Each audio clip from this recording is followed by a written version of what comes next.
You're unmuted. Okay. There is an echo. Cheers.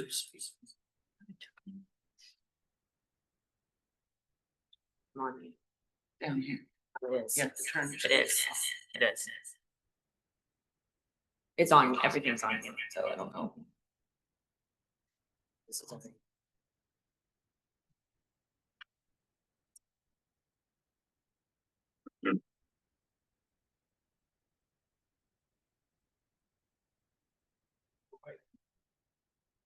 Let me try again.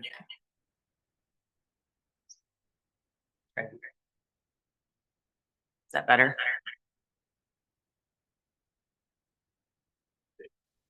That better? Okay, perfect. All right, thank you. This is why we have him in the room and not me. Okay. All right, so welcome to the first DDARS Advisory Council of 2026. I am Jessica Harlan York, and I'll be your MC today. Right off of the plane from cheering on the Hoosiers. I don't know if we have any Hoosier fans in here last night, but I know we have some Purdue fans, so we won't acknowledge them. But we will point out football championship before basketball championship. I'll just point that out. We can talk again. Anyway, but yeah, so if I'm a little woozy today, I'm still sorry. I had to say it. Sorry. I'll try to tell her hold off. But anyway, so welcome. So we'll go ahead and get started today on Wednesday. We got a pretty full agenda. I will go ahead and get us started here. Just again, all people are empowered to live, love, work, learn, play, and pursue their dreams. We want to go ahead and start us off on the right foot here with our mantra for DDARS. Sorry, I still say DDARS advisory because it's technically still legislatively DDARS. Okay, so again, agenda, welcome, introductions, video. We have Teresa Colazar here to give us a BRS update. Holly will present some information on the summer 2026 waiver amendments. We'll take a quick break, and then Holly and Kelly will share some information on waiver reset engagement, phase 1 and phase 2. And then we will save time at the end, our parking lot as usual. Just if you have some questions that maybe aren't quite relevant, if you just want to save those to the end, just to make sure that we get through our agenda.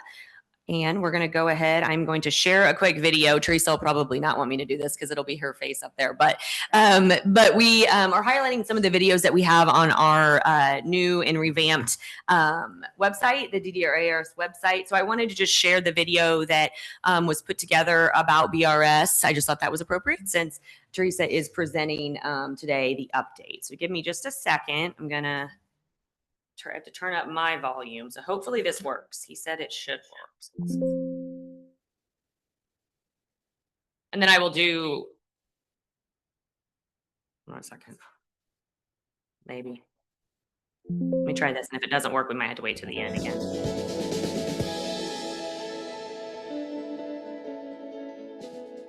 Should show you guys. Not showing. The Bureau of Rehab Services, or BRS, includes several different programs. Our largest program, called Vocational Rehabilitation, or VR, is here to help people with any type of disability to go to work, whether that's finding their first job, getting a better job, staying in a job they really like, or even advancing in their career. Back in 1970s, I was coming home from a basketball game. I was a senior in high school, and I was walking with some of the guys on the team. And the guy shot out of a window, and I got hit with the brunt of the blast, and I lost my sight. After being shot, I was going back to the doctor, and he said to myself and my mom that, well, your son's going to be totally blind, and he's going to need to access services. We were able to provide some training to Ron in order for him to become a licensed manager, which gave him the ability to really operate his own business operation. So I reached out to BRS because I heard that they had different programs for blind and visually impaired people. So I sat down with the counselor and we determined basically what my future would look like as a blind person. In my case, BRS was a lifesaver, godsend to me, simply because the counselor steered me in a different direction and said, just because you've lost your sight don't mean you lost your ability to participate. This was the first time I had heard that, well, maybe there is some hope. Maybe the real tragedy of blindness is not necessarily being blind, but learning and lack of information. And so they were giving me a wealth of information that I took advantage of. I got involved in the Randolph Shepherd Blind Enterprise Program here in the state of Indiana, and the rest is history. I've been a blind business owner now for over 40 years. I own a snack shop and I own a vending machine operation, and it has made my life very successful.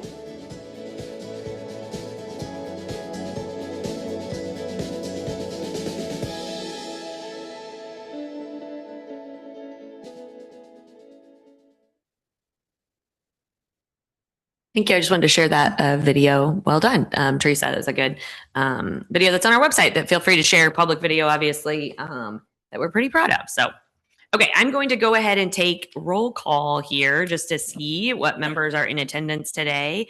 Kelly Mitchell, see that you're here. Sean Fulton, Talee Clark, Lexi Westerfield, Kim Dotson, Here. Melissa Keys, Here. Derek Nord, and Titus, Katie Stafford Cunningham, Here. Laura Fife, Kate Barrow, Lisa Paddock, Here. Carrie Lee, Here. Loretta Springer, and Kim Hahn, who I know is, she was unable to attend in person, but she is on the live stream listening in. So we welcome her. Okay, we are going to go ahead and get started here. Get back to my PowerPoint. I'm also here. Did I not say you, Jim? I'm sorry. You're on my list. Yeah, it's like, Yeah, did I? I'm sorry. You're right there. I see you on there. So I'll look and see if Lexi, she was going to join too. I will double check. I can't, I've got too many things up on my screen. So I'll check to make sure. Lexi was also going to try to join through our virtual live webinar. So I will double check that. So welcome, Lexi, if you're on. I just can't see the participants just yet. So, okay. Sorry about that, Jim. Dr. Wiltz there. There you go. Okay, I'm going to turn it over to Teresa Colazar and I will run the slides for you. Awesome. We can go ahead and. Oh, Teresa, I was going to tell you, just make sure you're speaking into the mic. Yeah. Just as an FYI, if I know we don't have mics at every single station, but apparently it is somewhat difficult if you're not really talking into the mic for folks on the webinar to hear. So just make sure if you can to speak into the mic. All right. If we want to go ahead and go to the next slide, I'll set this up a little bit. A lot of you are probably aware we have the Commission on Rehabilitation Services called VR Commission. We've just always called it that. That's not its name, but that's what we call it. And every year, it's actually a federal requirement, but it's also kind of a fun activity each year to compile an annual report in partnership with the Commission, the VR Commission, for the last probably at least 5 years. Interestingly, as most of the VR program is heavily federally regulated, the annual report is an area where we have a lot of leeway in what that report looks like. It's really just kind of a status update, a report out of the VR program and kind of the happenings that year. So the VR Commission has, which is wonderful, taken the approach, again, for at least the last 5 years to really focus that report on stories of success. So you can see all of them. I've got a link in a few slides if you want to take a look at the 2025 annual report. But I thought I would start today with just sharing a few of the stories of success that you can find in that report. And you can find a lot more information about these folks there. I'm just going to hit on some of the highlights. And there are more stories in there than what I'm going to share today. But I picked a few I thought this group would be most appreciative to hear. So this is Matthew. Matthew was ultimately hired as a teacher's assistant at a local preschool. He actually started with a different job goal in mind and surprised his entire team by determining that he really, really wanted to work with little kids. So the team was successful in helping him get a teacher's assistant job at a local preschool. Matthew actually uses a communication device, and he's been able to incorporate that into his day-to-day work at the local preschool. He uses it to read books. He lines up students for recess. He supervises outdoor play, and I'm also told he uses it to manage classroom noise. And this is just a quote from Matthew's supervisor. Matt's always so helpful with the kids. I love having him in the classroom. The children adore Mr. Matt, often gathering around him during story time with 2 or 3 kids nestled on his lap. So just some highlights on Matthew. You can read more about Matthew's background and his job in our reports. The next slide here, we have TED. Some of you are familiar. I've talked in the past about our Supported Employment Plus or SE Plus project. That is a project we are, believe it or not, we are in year 4 of that 5-year project. And that was federal funding for a 5-year period to assist individuals working in those shelter workshop settings, those sub-minimum wage settings, or contemplating that setting and shifting them into competitive integrated employment. So we've had about 70 individuals through that project to date obtain employment. And I want to talk to you a little bit about TED. Ted got a job in laundry services at a local senior living facility. And interesting thing about Ted is Ted had previously only worked in shelter workshop settings for almost 30 years. He had not worked in his local community. So he's thriving. He's already picked up another shift and received a raise. And you see him there at the job site. Ted is someone who has an intellectual disability, and he also is blind. So Ted reports that he's enjoying his work. He initially thought that he would continue working in the workshop as well as doing this job. But once he picked up that extra shift and got that raise, he said, see you later. He wants to focus on this job. So he reports he enjoys it, as well as the social activities he shares with new friends that he's developed with those coworkers. And then the last one I'll share today on the next slide is Josh. And this story, if you review this in our report, really speaks from a business perspective as well. I really kind of want to trade places with Josh some days. Josh was hired. Josh had a long journey to employment, took a lot of paths that just didn't work out for one way or another for Josh, but he stuck with it and his team stuck with him. And Josh was ultimately employed right down the road at the Indiana Pacers team store, right there at Gamebridge. Christina Blankenship, some of you know, is our Director of Business and Community Engagement. She really got involved when we were trying to find out more information about Josh and whether he was open to sharing his experience and his success. And she made a couple trips down to the Pacer store to meet with Josh and meet with his coworkers. And I want to say one thing I love here is in the picture, you're all probably saying, well, which one is Josh? I'm not going to tell you because I think it's cool that we don't know which one is Josh because he's working with coworkers that are, you know, similar, having a similar place in life as Josh. But you can read the report and you can find out who Josh is. So Christina had a couple great conversations with Josh's manager, Josh's coworkers, just about the work they're doing there. And I just want to share a couple things. Want to quote here, Josh has been a valuable member of the Pacers and Fever team store over the past year. He did a marvelous job packing web orders and helping us through the Pacers NBA Finals, the WNBA All-Star Game, and the Fever Stranger Things collection release. We're lucky to have him on our team. And one more thing about Josh is Josh was struggling to stay up to speed using, there's a very specific tape dispenser, I think that they use in the store to package things up. And he took it upon himself to notice that he was not as quick as he felt that he needed to be with that. So he, on his own accord, purchased the same type of tape dispenser and practiced at home, and it showed. He was able to go to work and you know, get up to speed. So go Josh, go Pacers, go Fever. All right. Again, you can read more. There's a link on the next slide here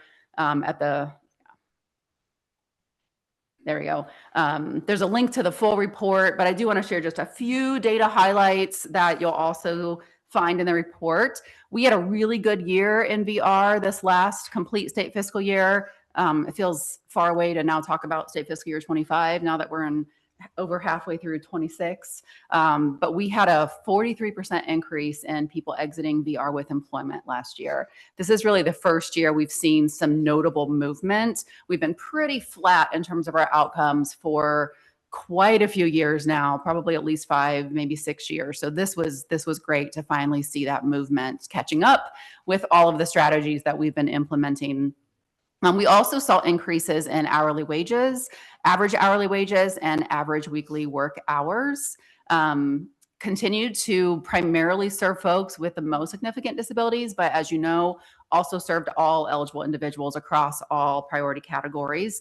81% of the population remained those with the most significant disabilities, and had another 12% increase in the total number of people served over the prior year. All right. So any questions? That's the fun stuff. Any question on the annual report? Read about it. It's a good document. And again, there's a lot of other individuals who were kindly willing to talk about themselves and be part of that report. We also really wanted to focus on some of our efforts around helping more folks earn credentials, post-secondary degrees, and industry recognized credentials. So you'll also see some folks talking about those experiences. All right, I'm going to shift a little bit and talk about our focus areas for 2026. They're actually pretty similar to where we were with 2025. A lot of that driven by, just the need to stretch resources, right, and the climate that we're in. And so our task, and I will say it's not an easy one. These things don't always go hand in hand, but it's sustaining services to all eligible individuals. And as you know, that is a growing population. While increasing employment outcomes. So two things that we are trying to make compatible. And so that means being very, very strategic, very thoughtful about the strategies that we're implementing and where we're making shifts in both administrative as well as service delivery structures. If you're a vendor with us, probably you've noticed at least one or two shifts. We've really looked across our entire services spectrum to determine where we can work smarter, where we can stretch, as well as many changes on the administrative side. We're not filling all vacancies. We're really continuing to prioritize counselors, and that's about it in terms of positions that we're filling. We've looked at all of our contracts to see where we can reduce or bring things in-house.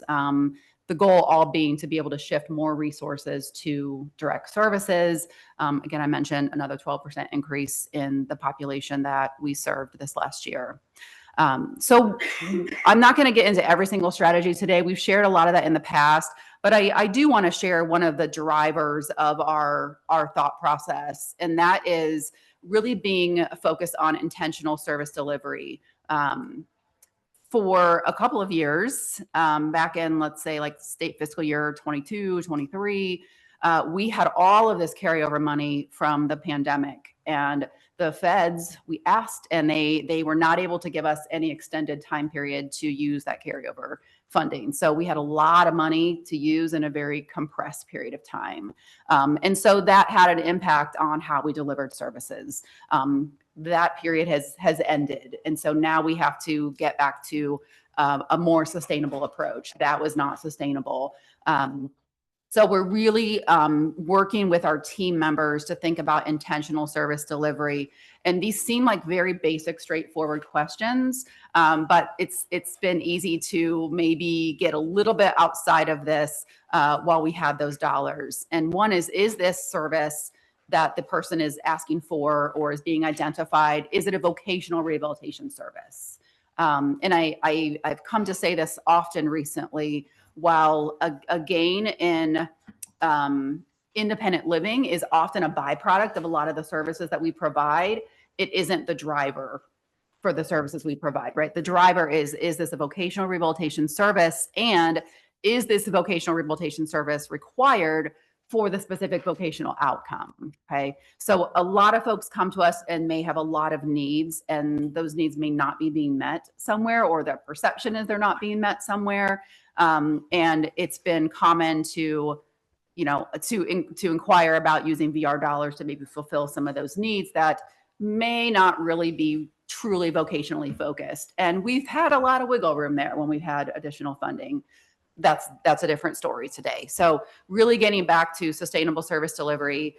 What is the specific vocational outcome? Is this required for the vocational outcome? So I'm not going to give you again all of the different service categories here where we've maybe seen some shift, but some of this is things like driver's training. We often see, we've seen our expenses on driver's training for non-modified vehicles really skyrocket over the last few years. And as we dug into that, we found that we were really going beyond bringing in a specialist to help an individual and, their family, their guardian, figure out how to appropriately help this individual learn to drive. And instead, the specialist was delivering all required 50 hours of training. Okay. So did they need 50 hours of training? They sure did. That's required, right? It's in Indiana. It's a law, right?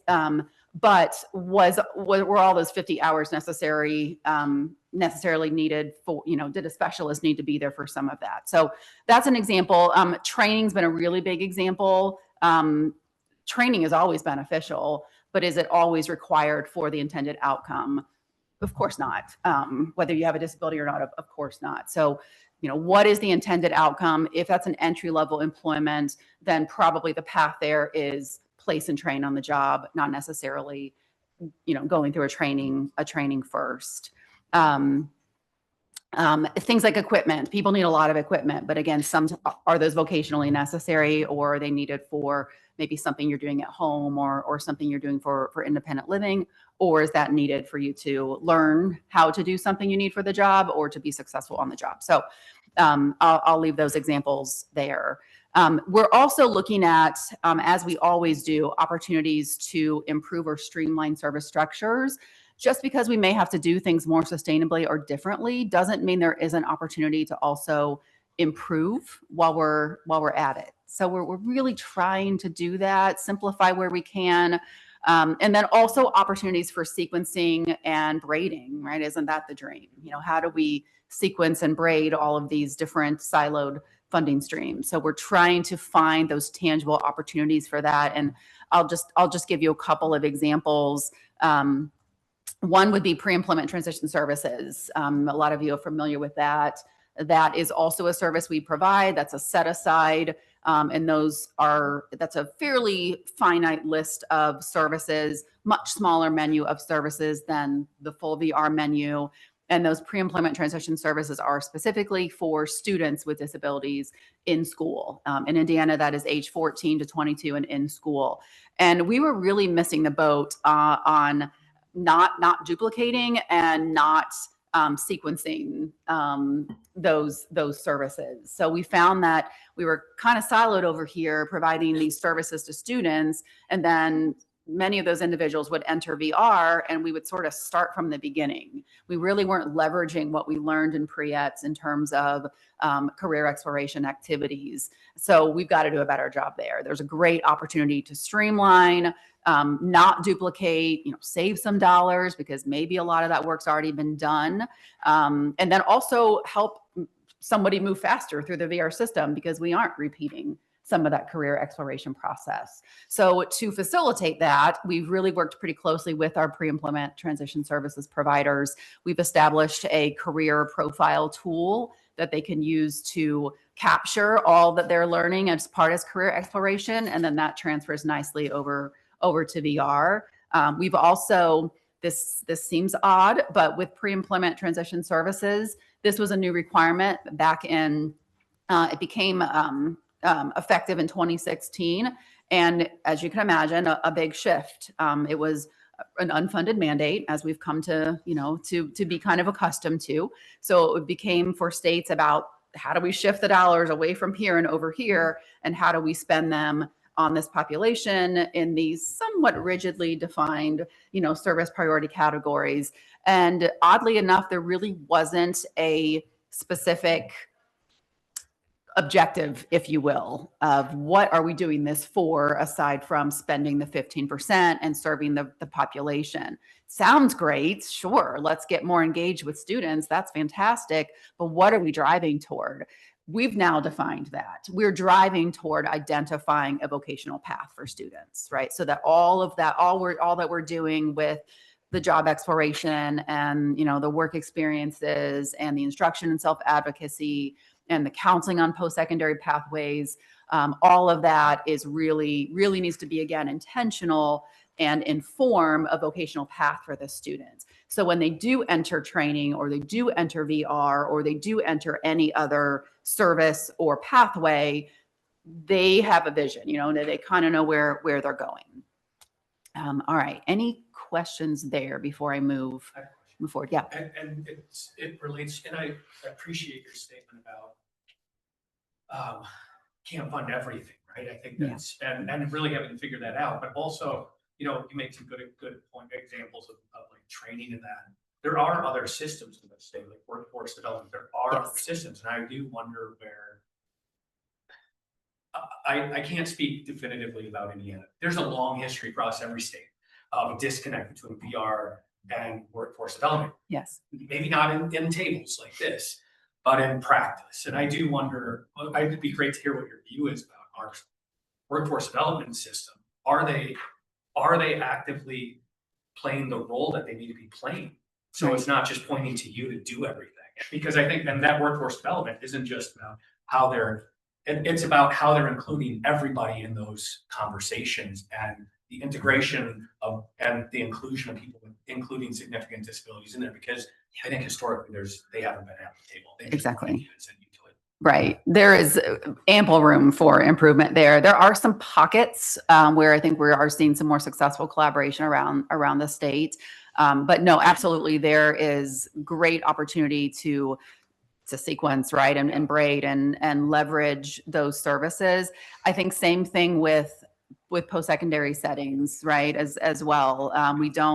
We're making a little bit of headway. Again, there's some pockets. We now have some counselors that are having some on-site presence at somewhere around 10 or so Ivy Tech campuses around the state. So we hope to maybe grow some of that. We've invited them, and they've kindly come and provided, Ivy Tech teams have come and provided some training to our staff. I don't think we even realized all that. I'm using Ivy Tech as one example. And it's a good example for us because they're generally statewide, right? Almost every VR office has a somewhat of a local Ivy Tech that at least offers some programming. I don't think even realize how much they can offer individuals. The Ivy Cares program, for instance, can help fill some of those gaps, some of those barriers that aren't necessarily specifically academically, you know, related. So I think there's great opportunity there. So we've tried our hand at some strategies there. Again, having some on-site presence at Ivy Tech locations. We also, I just lost it. What was I going to say? Oh, we've also really shifted, you know, for many, many years, probably decades, we've frequently provided these VR 101, you know, sessions, and we've really shifted that to kind of employment awareness 101, where VR is just one resource. So, you know, we are talking about Work One, for instance, workforce programs, post-secondary programs, other FSSA programs. So we're trying some new things there to see if we can. I appreciate, and just one it's tough. So. I think and that's great. I have no doubt. I do not question you all and your advocacy, and I do think that's really important. And I would just encourage to do that too. I do think, though, it's indicative of a long history of us asking to be present. Yeah. And we know we all have to do that. But it would be nice to have some leadership in the state beyond us asking up. Can you let us into these systems? Right. And leadership from secretary on and even higher to say it's expected of these systems to be, because here's the thing, we're facing these kind of financial challenges, right? That there isn't going to be some magic way out of new funding. It's going to be us using these systems that they're meant to be used. Right. And right now it continues to feel like we're asking to be included in there. And there are good leaders in there that are saying, yeah, please, we wanted that. but not everyone isn't the same page, is on the same page. So anyway, I just say that because I think there's a higher leadership that's needed. And you guys, that isn't to down, to kind of put your leadership. You guys have done a great job and we need to continue. So anyway, good point. Thank you. Yeah, That's great. thank you. All right, I think we can move forward. Here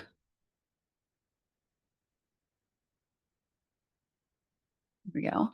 So just a few additional updates, and I don't want to lose, I almost want to jump ahead. I'm going to come back to Derek's comment because there is potentially a good opportunity. There's a workforce state plan that I'm going to talk about, and that's a great opportunity to maybe raise that. Our VR rules that we've been working to promulgate for years have finally been promulgated. If you did not see the information come out, so this goes way back, probably to 2017, 2018 when we began this process. We did 2 public comment periods. You might remember. I had to go back and look at the date. The first public comment period was actually back in March of 2024. We got a good bit of feedback. I don't want to say a lot, but a good bit of feedback. We worked through that feedback, and then there was a second comment period last year where we posted the feedback, the responses, and then we actually made quite a few updates to the rule based on those comments, and which was great. A lot, and I would say mostly clarifications to make things clearer and make sure the intent was clearer where there was question. And then anytime we make more changes, it has to go all the way back through all of the various layers of approval. But it has finally been promulgated. So there is a link there if you've not had the pleasure of reading the VR rules. It is a read. We also, fortunately, I had hoped to be able to share more about this today, but we do have 2 requests for proposal processes very much live right now. One of them is on around benefits counseling and work incentive counseling. While that proposal submission period has closed, that has not yet been awarded. So more to come on that. I would love to talk more about that as we go along, but there are, I think, some really good opportunities to improve upon, streamline, and address some of the barriers with some of the current processes around capacity for benefits counseling. So more to come on that. Since I mentioned RFP, I will also say the other one that is still open for response is around, it's called VR Business Network. So if you're interested in that, look for that as well. I think I talked really through pre-employment transition services when I covered a slide a couple slides ago. You're probably hearing some buzz about this or living this if you are a school or a pre-eds provider. There is a lot of shifting happening with pre-employment transition services. Not only the areas I mentioned, the clarified focus, the intentional service delivery, the sequencing, the career profile, but we are also doing an IT system consolidation. Right now, we're supporting 3 systems, one for our VR case management. That's the most comprehensive functioning system. It does the most for us. Also, the vendor-facing claims payment system and registration, totally different functionality than our case management system. And then we've also been supporting a pre-employment transition services portal, which we built. That's a homegrown system that we built quickly when pre-ETS became a requirement. And now our other systems have evolved to a point where they can absorb that functionality. We can save some money and sunset a system. It does require some changes in how we carry out pre-ETS. So that's a big shift for our pre-ETS providers. We are working through that right now. The goal is to sunset the pre-employment transition services portal this spring. So that's happening pretty rapidly. And then we are continuing to really actively work with the VR Employment Advisory Group. Various iterations of this group have been around for a long time. At one point, it was called Friends of Mike, for those that remember Mike Hedden. So this has been around a long time. We no longer call it Friends of Mike. We call it VR Employment Advisory Group.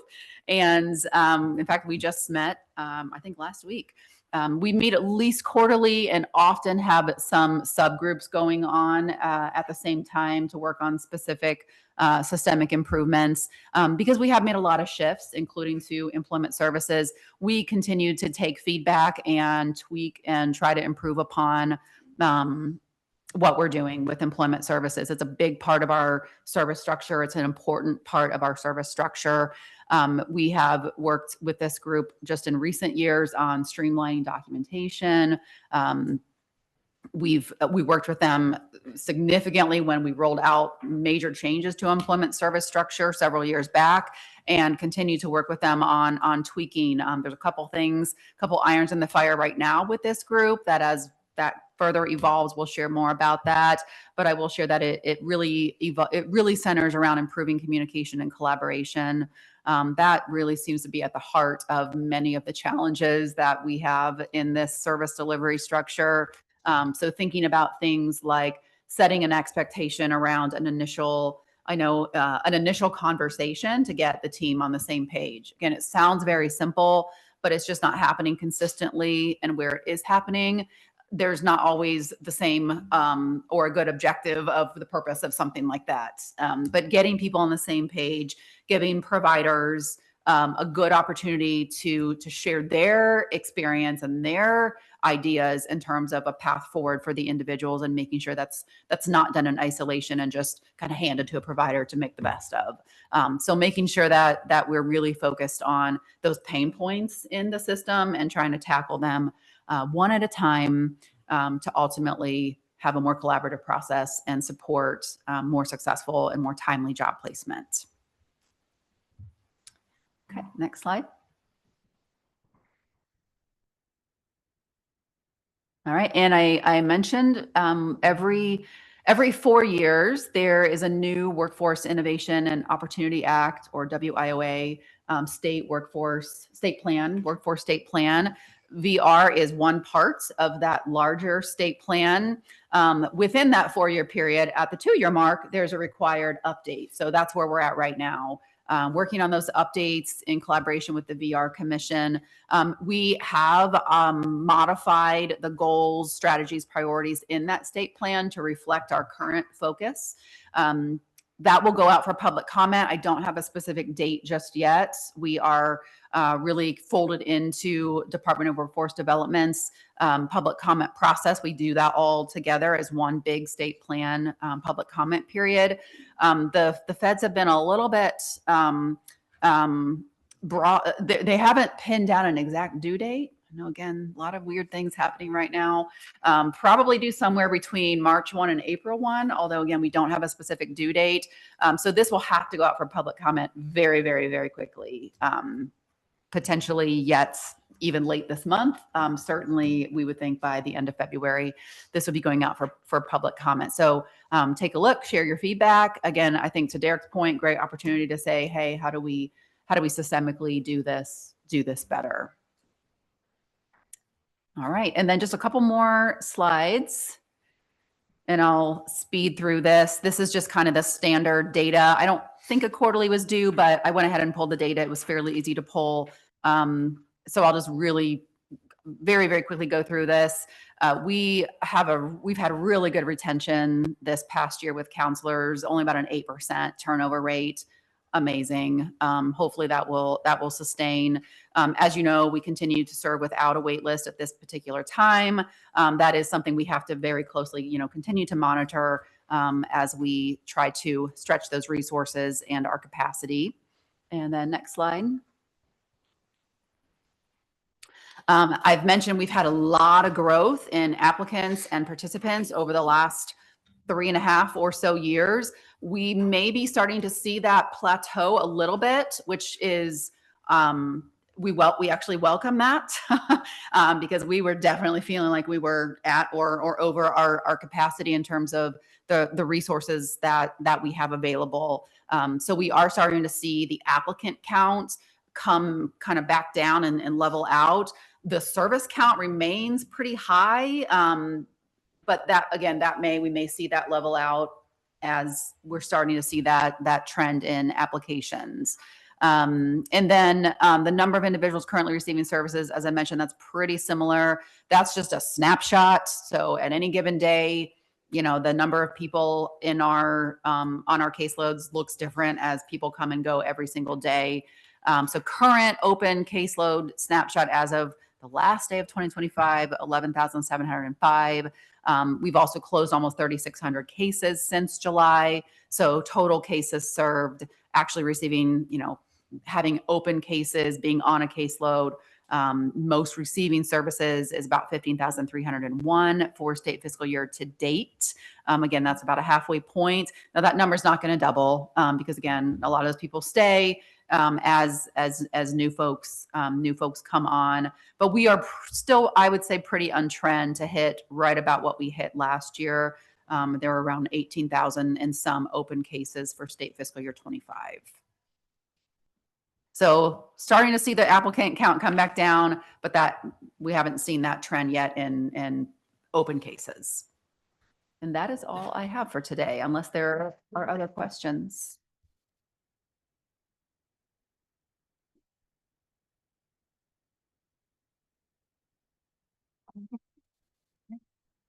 Got off easy. Yeah. Thanks, Teresa. Okay. And if you think of something, just save it for the parking lot. If I think Teresa will be here, I think. And if not, we can make sure and pass it along. Okay, we are going to move right along to Holly, and she's going to share some information on summer 2026 waiver amendments. So just a reminder, Holly, if you can talk into the mic. Yes, you'll probably have to remind me more than once. Good morning, everyone. Good to see you all. So wanted to provide some information. We just implemented some waiver amendments with an effective date at the end of December that had a number of different changes. During that time, as you all know, we've discussed, we were prepping some other waiver amendments or a next set of waiver amendments. One of those items in those waiver amendments is related to case management and a B4 that will allow us to selectively contract case management services across all of the BEADS administered waivers. So today I wanted to talk a little bit more about some other things that are going to be proposed in those amendments. These will be going out for comment very, very soon. Very soon. Probably next week, as early as next week. So wanted to talk with this group again about what we are including in those as proposed changes. So the B4, again, that's something we've talked about before. We really saw some positive changes on the FS and CIH case management when we implemented that selective contracting. So we are moving towards that. That RFP is out and live at the moment and will close later this month.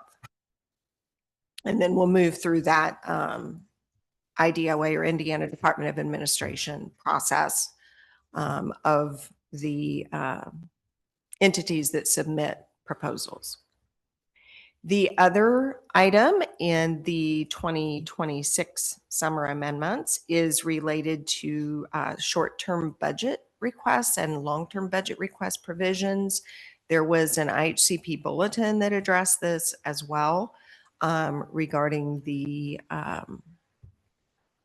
short-term budget request time limit and really working with individuals and their teams on ensuring that we've got other options available in terms of sharing services and things like that to ensure that we're compliant with the STBRs being no more than 6 months and also dates of submission for those. We also are proposing a rate modification for living caregivers for attendant care, participant assistance in care, and residential hab and support. So the attendant care, health and wellness, traumatic brain injury waivers, participant assistance in care, the family support waiver, and then the residential hab and support, the CIH and TBI waivers. So I want to talk a little bit about this. We, in our, I hope everyone remembers our significant rate increases on HCBS a while ago. When we went through that exercise, there is a rate buildup that is formulated and utilized to come up with rates. In the rate buildup for attendant care PAC and residential hab and support is an allowance for travel to various homes of participants. When an individual, a paid caregiver, is living with the individual, there is no traveling to that individual participant's home. So we are proposing to reduce the rate when the caregiver lives with the participant. That amount, that build-up amount, just it's a pretty small amount.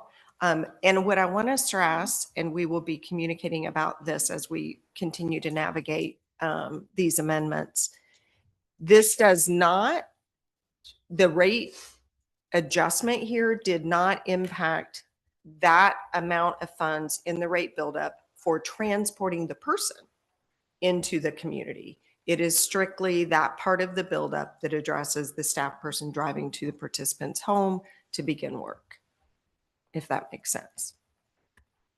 So that is included in these proposed amendments. The other change that we are proposing is a limit on the markup that providers apply today to specialized medical equipment and supplies. So we're clarifying documentation that's needed when someone's requesting a specialized medical equipment or supply item, and the amount of the markup that the provider can assign to that. We want to make sure in the documentation that we can see what that markup is, because it's not always evident when we get that information today. And then we want to ensure that the markup isn't inappropriately high, shall we say, so that the individuals and families can make the most of the funds they have available for specialized medical equipment and supplies. We are also proposing on the residential hub and support daily rate on the CIH waiver that daily rate be utilized when an individual's living situation and algo meet that requirement. Specifically, that's individuals with algos 3, 4, and 5 that are sharing services and living outside the family home. So if an individual meets that criteria and they receive more than 35 hours a week of residential hub and support, they will have to use the daily rate.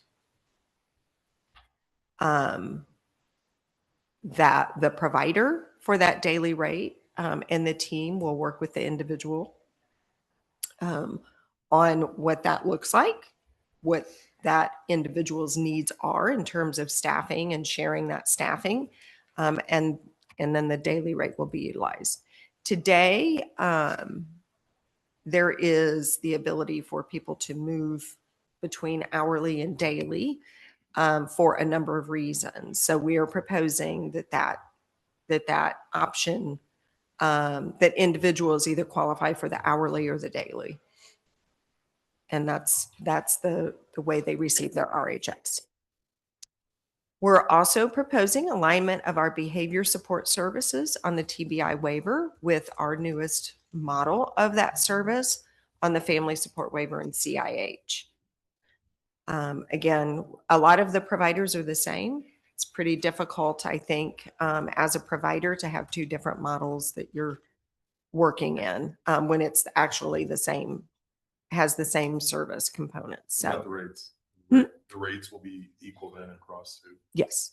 Yeah, we're not recommending changing rates at this point. Yep. Good question. Molly, what's Yes. the implementation, the plan? The planned implementation is summer of 2026. Thank you, Katie. I meant to say that. Appreciate it. We don't have an exact date per se, but we're looking at summer. Next slide, please.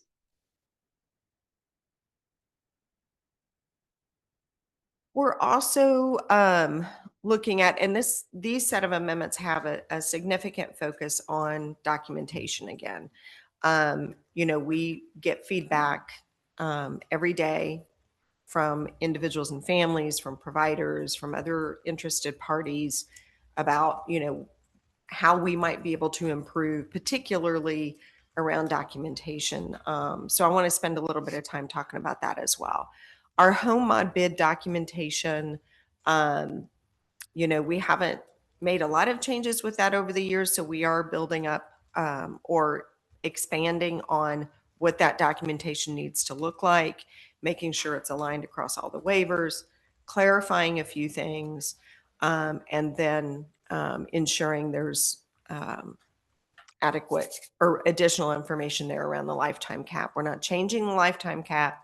It is what it is. The rate, that lifetime cap stays there. We're just making sure that we've got it spelled out appropriately in the waiver and including enough details. We are updating provider types. That's essentially, I don't want to get too much in the weeds, but I will share. There's some of our services that have an obsolete selection of individual type instead of agency type. We're just updating that to reflect our current practice. The update on documentation requirements, I want to talk a little more about that. We're really looking at, as we think about individuals and families and all the paperwork they get, right? The PCISP, the service auth, or NOA, all those things, really thinking about how can we streamline so that things are more understandable to families and individuals in our services. So we are proposing in the set of amendments some changes around documentation that will lend additional consistency and uniformity, particularly around progress reports, those quarterly reports that are required for a lot of waiver services. We think in making those more uniform, it will be easier for individuals and families to view those. Today, they look vastly different by different providers, by different services. So we are proposing some changes there to make that a little more uniform, a little more consistent. And of course, I'm always open for feedback on that. But we have been hearing quite a bit about, how we can make things a little better, convey things a little more clearly to individuals and services and their families. It will also support, I think, case managers when they're explaining or going through a progress report with a participant, if they're seeing kind of a similar format. We are also proposing some additional service definition revisions on remote supports, really focusing on how do we make that service more accessible to more people and address the needs of more individuals and present that as a more realistic option for individuals and families. That is a wonderful service that can look very different depending on the individual receiving remote supports.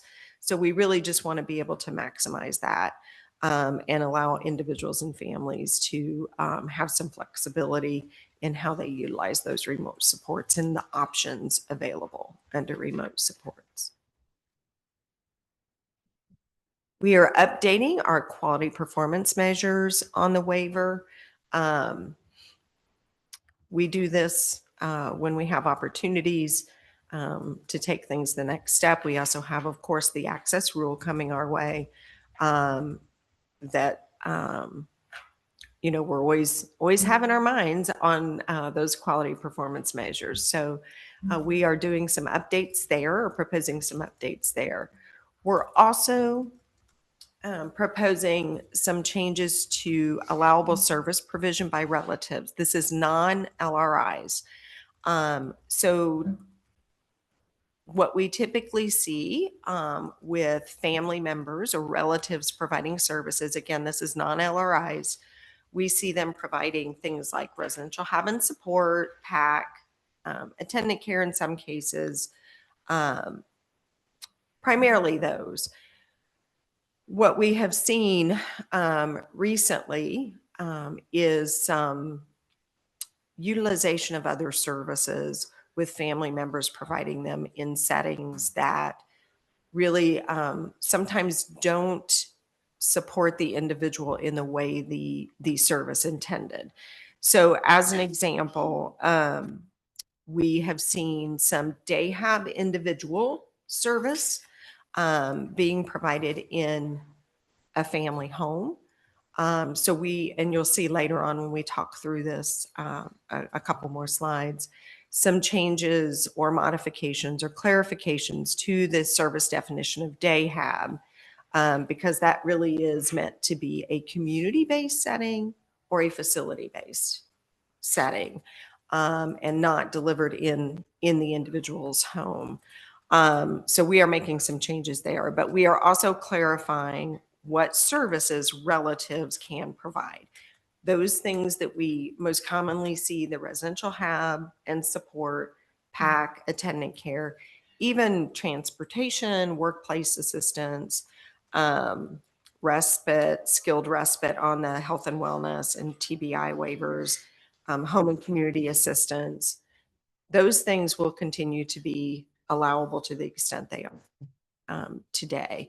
But some of the other services we're clarifying, these would be provided, or relatives would not be able to provide these services. And that would be things like the day hab, like Prevoke on the FS and CIH, therapies, music therapy, rec therapy, adult day services, assisted living, extended employment services, those sorts of things. So I'm really trying just making that change to ensure that we are building those waivers or adjusting those waivers so that the services, the intent of the services and the desired outcomes of the services are attainable, and are being complied with.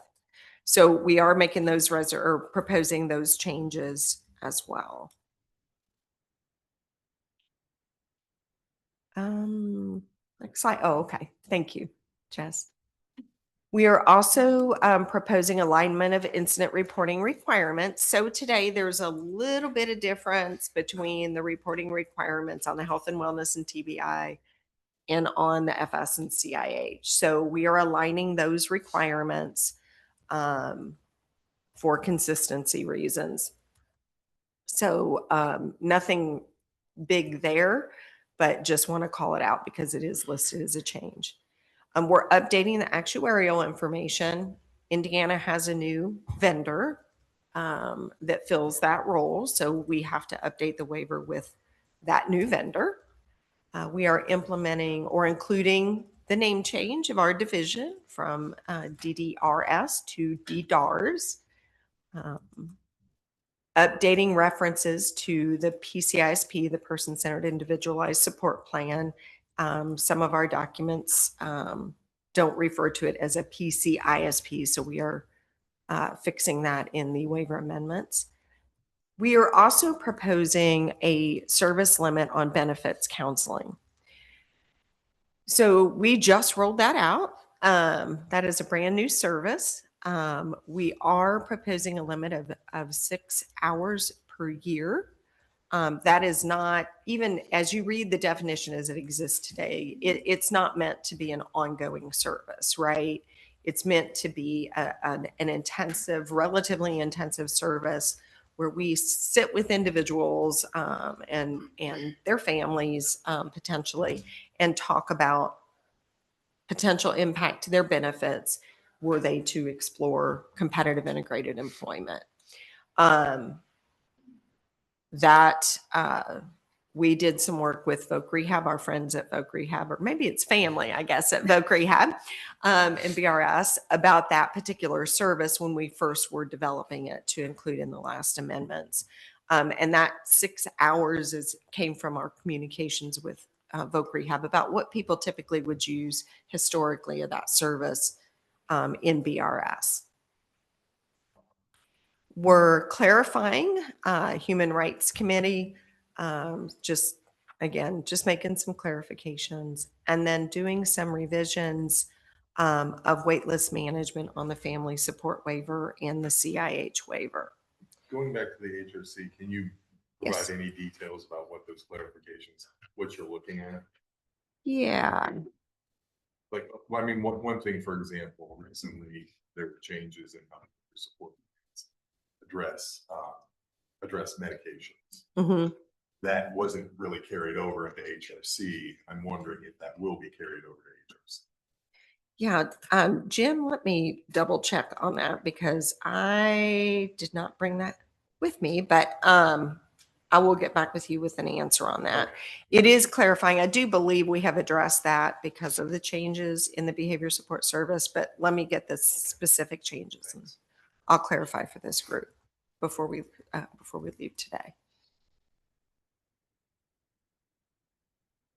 So revision of waitlist management on the family support waiver and the CIH waiver. So we have and are reaching capacity on those two waivers. And we have talked previously about pausing the enrollment from the waiting list on the family support waiver. So we need to include in our waiver document some clarifications and revisions around waitlist management for those waivers as we navigate kind of a new space for the CIH waiver. Certainly not a new space for the family supports, but certainly for the CIH waiver. The reserve capacities, we'll talk a little bit more about a couple of those, but those remain, except for some things we'll talk about in a minute. As we talk about waitlist management, we have to account for those reserve capacity slots and individuals who meet those requirements when there may not be slots available and what that looks like.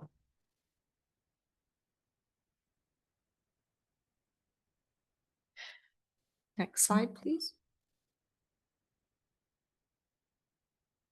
We are proposing some revisions to service definitions, clarifying the therapeutic services and transportation.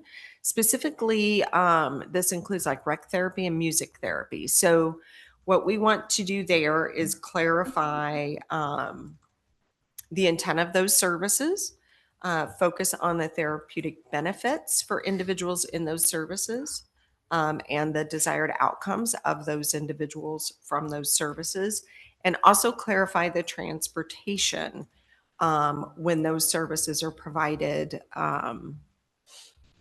in the community somewhere, or there's a trip to, let's just say, an activity in the community, right? Therapeutic outcomes, when we think about therapy, that's typically not done while you're transporting someone, right? So we're looking at revising that service definition to clarify what that transportation looks like versus that therapeutic service. I have a couple questions about that. Sure. Probably should say it in the microphone. So therapeutic services generally also includes behavior support, but it's notably not included here. Is that a typo or is that intended? So this won't affect behavior support. Well, Jim, we're not necessarily including behavior support in that. Okay. But I do think there is some discussion around that transportation, right? Mhm. And whether or not that can be therapeutic for a particular individual Sure. when you're providing a therapeutic service. Right. If that So, makes sense. but it is, you're not intending at this point to have behavior Correct. support. Okay. All right. I guess that's it. Okay. Thanks. I mentioned earlier, we're looking at some service definition revisions to DAHAB and to wellness. These are clarifying kind of the role. We know with wellness, we needed to be a little more specific about what that looks like and also ensure that the definition and how we implement that service is benefiting the individuals to the highest level possible. So we've made some revisions to those in the waiver amendments. We are also proposing adding a reserve capacity for money follows the person on the CIH waiver. So as we know, when someone finishes their eligibility period for Money Follows the Person, which is 365 days, if that person then transitions to the CIH waiver, right, for the purposes of this discussion. To date, we have not had a reserve capacity category for Money Follows the Person because those individuals were coming out of, for example, institutions, and that gave them access to that CIH waiver and the MFP program. In this set of amendments, we are proposing the removal of certain reserve capacity categories. On the family support waiver and the CIH waiver, we're proposing removing the reserve capacity for individuals transitioning from 100% state-funded services. We have not used that category in many, many, many years. That category goes way back to pre-waivers when people were supported in residential settings and day program settings with 100% state dollars. So we are proposing to remove that. That will have no impact on individuals being able to potentially access those services.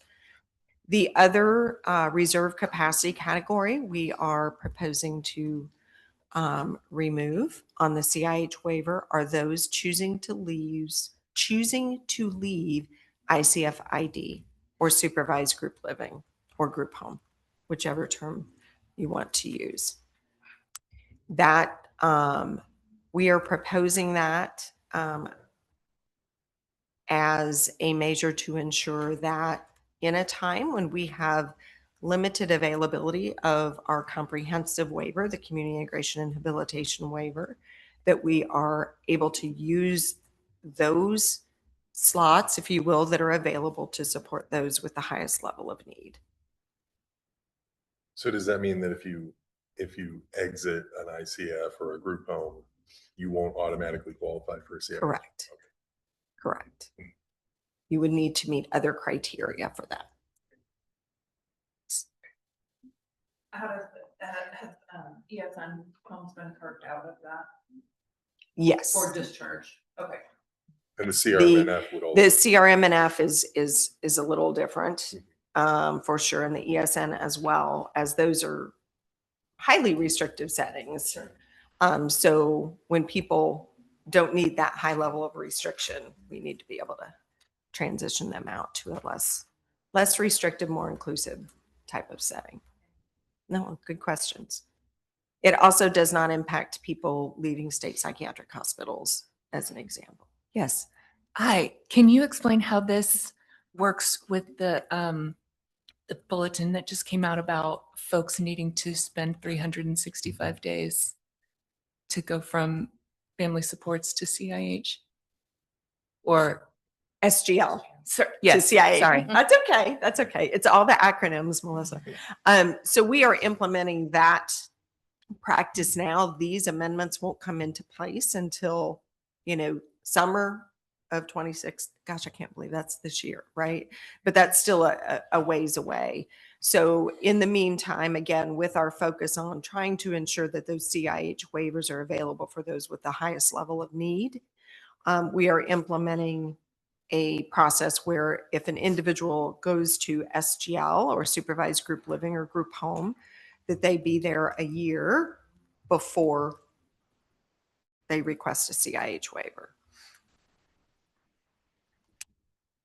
But you're saying, but then they won't you're saying- automatically get. If yes, correct.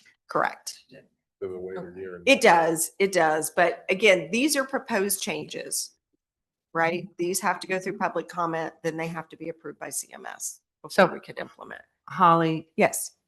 you may want to speak to this, but just to give a little more transparency around that. We have publicly noted that we are at capacity on CIH.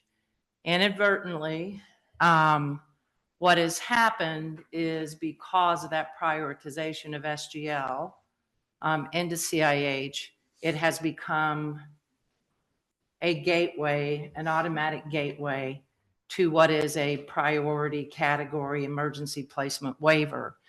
So as an example, and I'm probably going to misquote the numbers, but in the past year, I think it was well over 300 of the slots available on CIH were consumed because of that process. So the 365 days, and this is something that we're seeing, but we've also received feedback from providers, is we have individuals that, not all, I don't want to broad stroke this and just say everyone, but there are individuals that were moving into an SGL and then within a couple of months moving on to CIH. So it wasn't necessarily a choice to reside in SGL or a matter of circumstance. It was used as the door or the gateway to.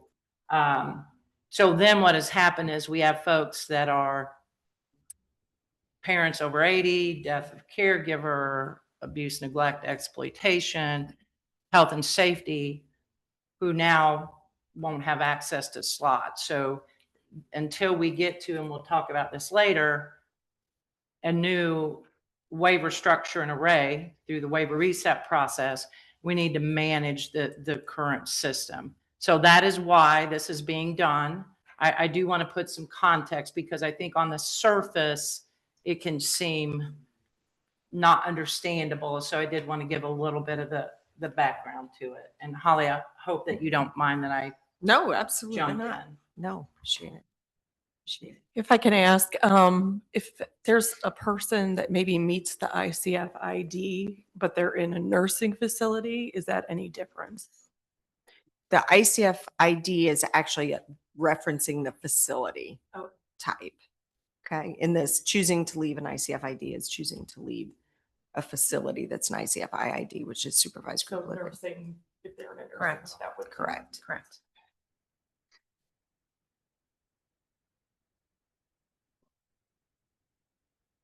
Any other questions around that? Okay. All right.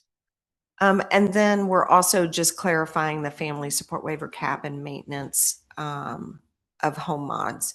So that's not a change. That's updating that document with what's already in practice.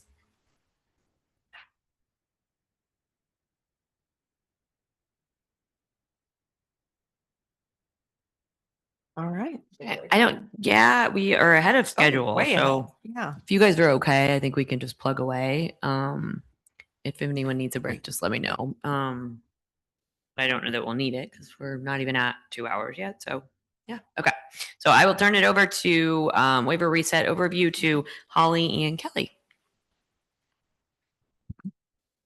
All right, this will likely be a little lengthy. I don't think extremely long, but I'm sure there will be some questions. I'm going to lead through the presentation, and we're kind of bookending here. I've got one end of the table, and Holly has the other. So Holly, if I'm not looking at you, just jump in. You know I'm not offended. So wanted to speak today about waiver reset. We know that you have heard a lot about reset, particularly in the last couple of years. We also know that there is some confusion, misunderstanding, misconceptions about what waiver reset is and isn't. So today, we're going to provide some more, what I hope, concrete or tangible information to explain some of what we've already done, but some of what we will be doing and what our ultimate goal then is with waiver reset. I also want to explain, within the Bureau of Disability Services, Holly Wemsett and her team obviously are leading the reset.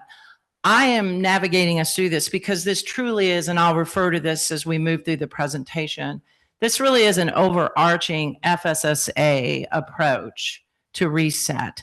This cannot be done in isolation. It isn't just about waiver. I think many of you know, and you'll see some of the goals, so that's why I'm leaning into this. That first goal, improving support coordination. Currently, we have a system of long-term services and support. So I want to be very clear about that.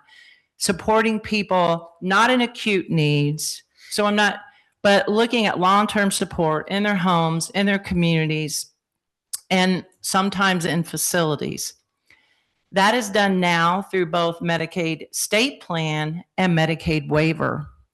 So as we are looking at reset and thinking about the current array of waivers that sits within DDARS, particularly BEADS, and also the individuals that we serve, we will be looking at that in the context of the all.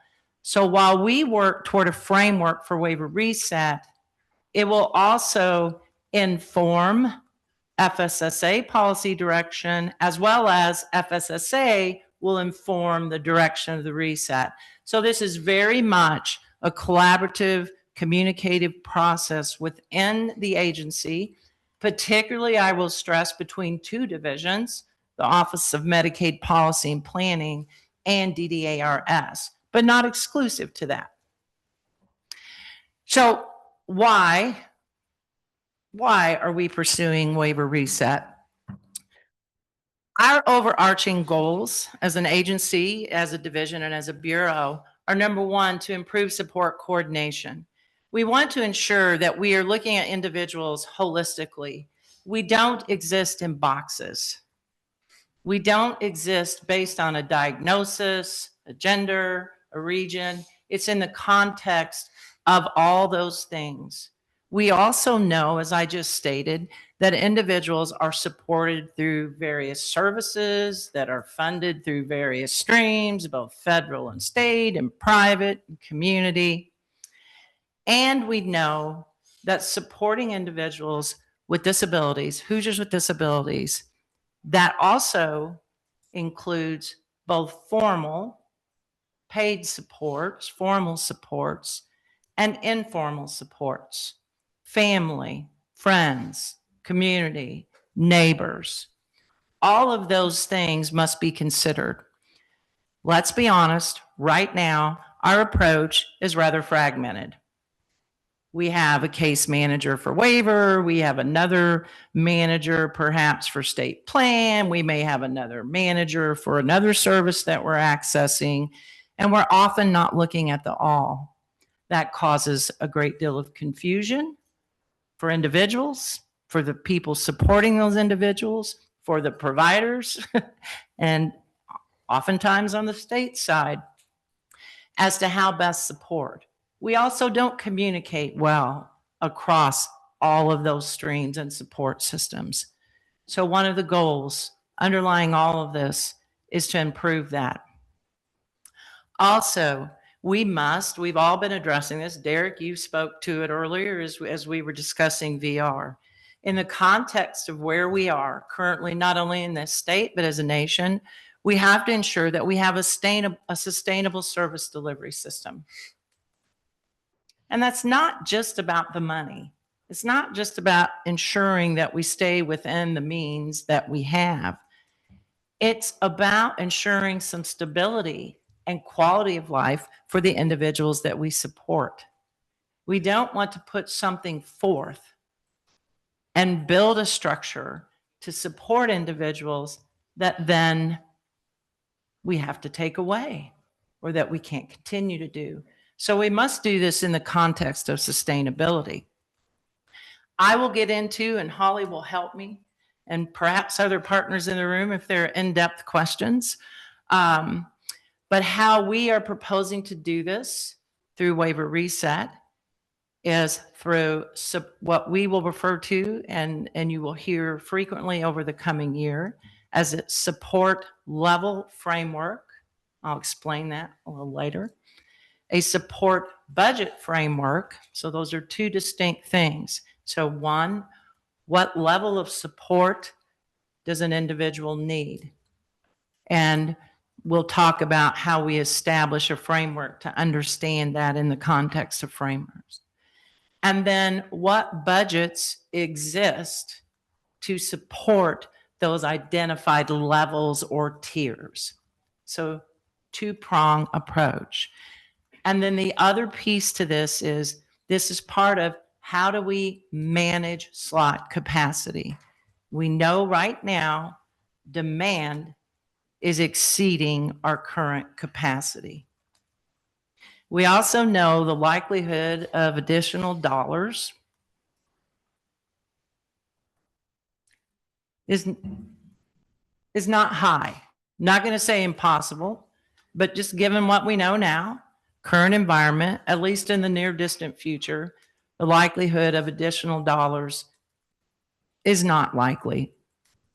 So how do we work with what we have in a more efficient and effective manner? And again, I will direct all of us to think not only what are we currently doing within waiver, but what are we doing across Medicaid, both state plan and waiver, to support individuals? As an example, not saying we would or will, but if we were to support an individual or individuals more comprehensively on waiver, which resulted in perhaps even a reduction or savings in Medicaid state plan, that might be a way to garner additional capacity in waiver without additional spend. That is something we are going to learn over the next few months through this process, and I'll talk to that a little bit as well.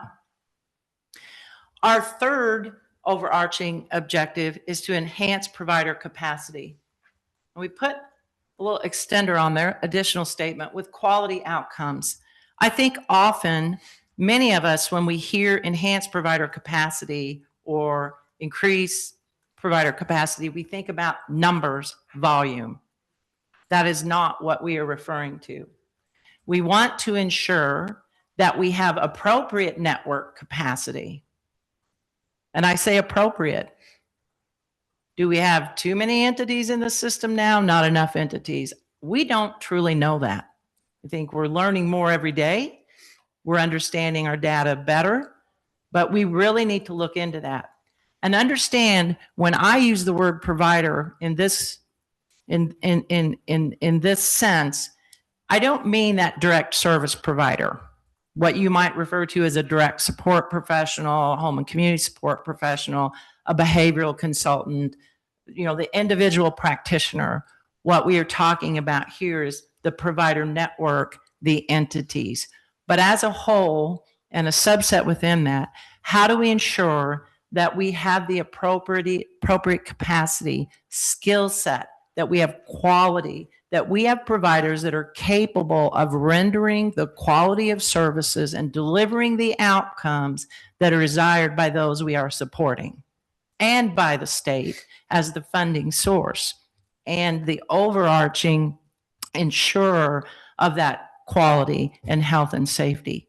So how do we improve? How do we lean into quality outcomes? And how do we do that better? And then finally, but I would say almost most importantly, a focus on system simplification. We're going to share with you some of the feedback that we've received, but over and over and over again. And I hope I see lots of heads nod when I say this. We hear it's too confusing. It's too difficult to navigate between. There's too much abrasion. We hear that from individuals. We hear that from providers. We hear that from families. We hear that from other state systems. We have to do a better job of simplifying this system. Now, you'll see some examples, and please know these are examples just to provide some context. But when we talk about consolidation of services, and you see that, that isn't a goal of eliminating. We're not trying to eliminate, but how do we look at things differently? I've used this example previously, and Holly, correct me if I misquote. On at least one of our waivers, I believe we have over 30 a la carte services. Is that incorrect, Holly? No, that's correct. Okay. Somewhere around 33, 30, 31, 33, something like that. Over 30 a la carte services. We hear that oftentimes when we get in the weeds, I'm going to use that word, with individuals and families, and we look at a case and perhaps there's been some challenges presented, we might say, wow, This would seem to be, did you consider this service? What? Never heard of that. Didn't know existed. What is that? In all honesty, there is no possible way, if you think about it through the lens of a case manager, through an individual, through a support network, to fully understand that array, what each service is intended, meant to be, how it could impact an individual's life and support them toward their goals. And then let's talk about trying to manage all of that. So let's think at a higher level as we work toward reset. What is it we're trying to achieve with particular service or services? What's the desired outcome? And can we consolidate more toward an overarching approach that allows the individual a bit of flexibility, if you will, in choosing how they approach being supported in their goals? So that's something we're going to be considering in this. I will say, and I'm going to say this multiple times today, if you walk away with here from nothing else, please walk away with this. Nothing has been decided at this point. Nothing. We have no list of how the services are going to look on the other side. We don't have a box of here's the waivers and they're ready to go. None of that has been decided. So that is what I'm going to share with you today, is the approach and how we get to the end. And the final piece of that simplification is the access to, right? And the administration of. We hear over and over again, golly, I had to knock on 4 different doors and talk to 4 different people and tell my story 4 different times and fill out 4 different forms with the exact same information. And then I was over here, but I want to move over there, but this doesn't align with that. And so now that's a problem and I can't. We have to figure that out. That's part of the opportunity that exists in this reset.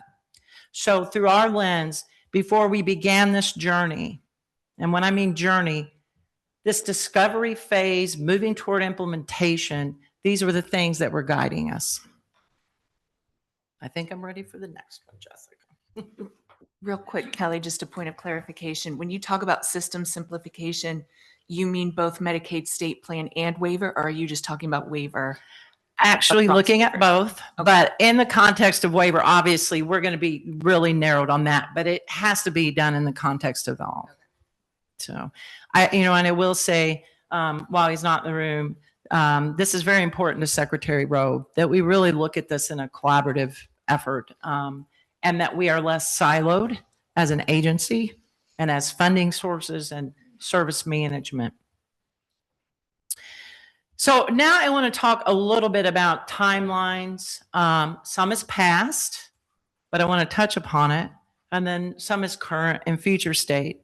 So on your agenda, you saw phase 1 and phase 2. And if you see me looking at someone in the back of the room, our partner, subject matter expert, and our waiver reset effort is Human Services Research Institute, HSRI. You will hear me utilize that acronym.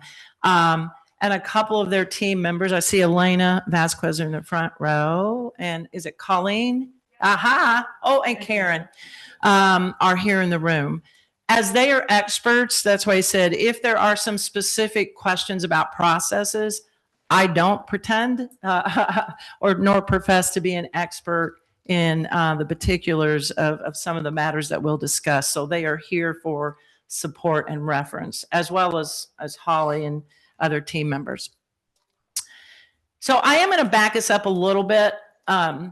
Long ago, way back in 2016, the Bureau started an effort to gather feedback from individuals, from our stakeholders, families, providers, communities, about how we might, do you remember waiver redesign? And I was on the other side of things when all this started. Hosted a few of these, attended a few of these, but there were a lot of engagement sessions in person and virtually, but a lot of in-person sessions throughout the state. They were highly attended, and we gathered feedback about what's working, what's not, what do you want, what's your vision? And we took all of that and compiled a document around waiver redesign. We called it the path forward then too. We published a couple of documents. Was that around 2018, right? 2018. We started the work effort in 2018, and the concept paper for waiver redesign came out in January of 2020. Thank you. Great timing. Yes. So does anybody remember something that might have happened in 2020? Yeah. And Elena, I was listening to you speak the other day, but boy, do I actually know an actual date. March the 6th, 2020, I happened to be in Indianapolis. I was in the provider world then at a strategic planning session, I think with one of our trade associations. Several of us were in the room. I got the call, oh my, everything's on shutdown, lockdown. You need, and we went full speed. As fate would have it, obviously, all efforts and resources had to be directed toward the pandemic, keeping people safe, figuring out how to navigate that system, and not just keeping people safe. How did we keep the system afloat? Funding and services and creative ways to do that. So our efforts toward redesign had to be placed on a bit of a pause. Now, I do want to say to you, even though they were on pause, there was still some work going on in the backside. It didn't get totally lost. What we couldn't do, though, was really advance it more publicly, engage and communicate more publicly, re-engage with stakeholders, and level set. So that was a couple of years, right?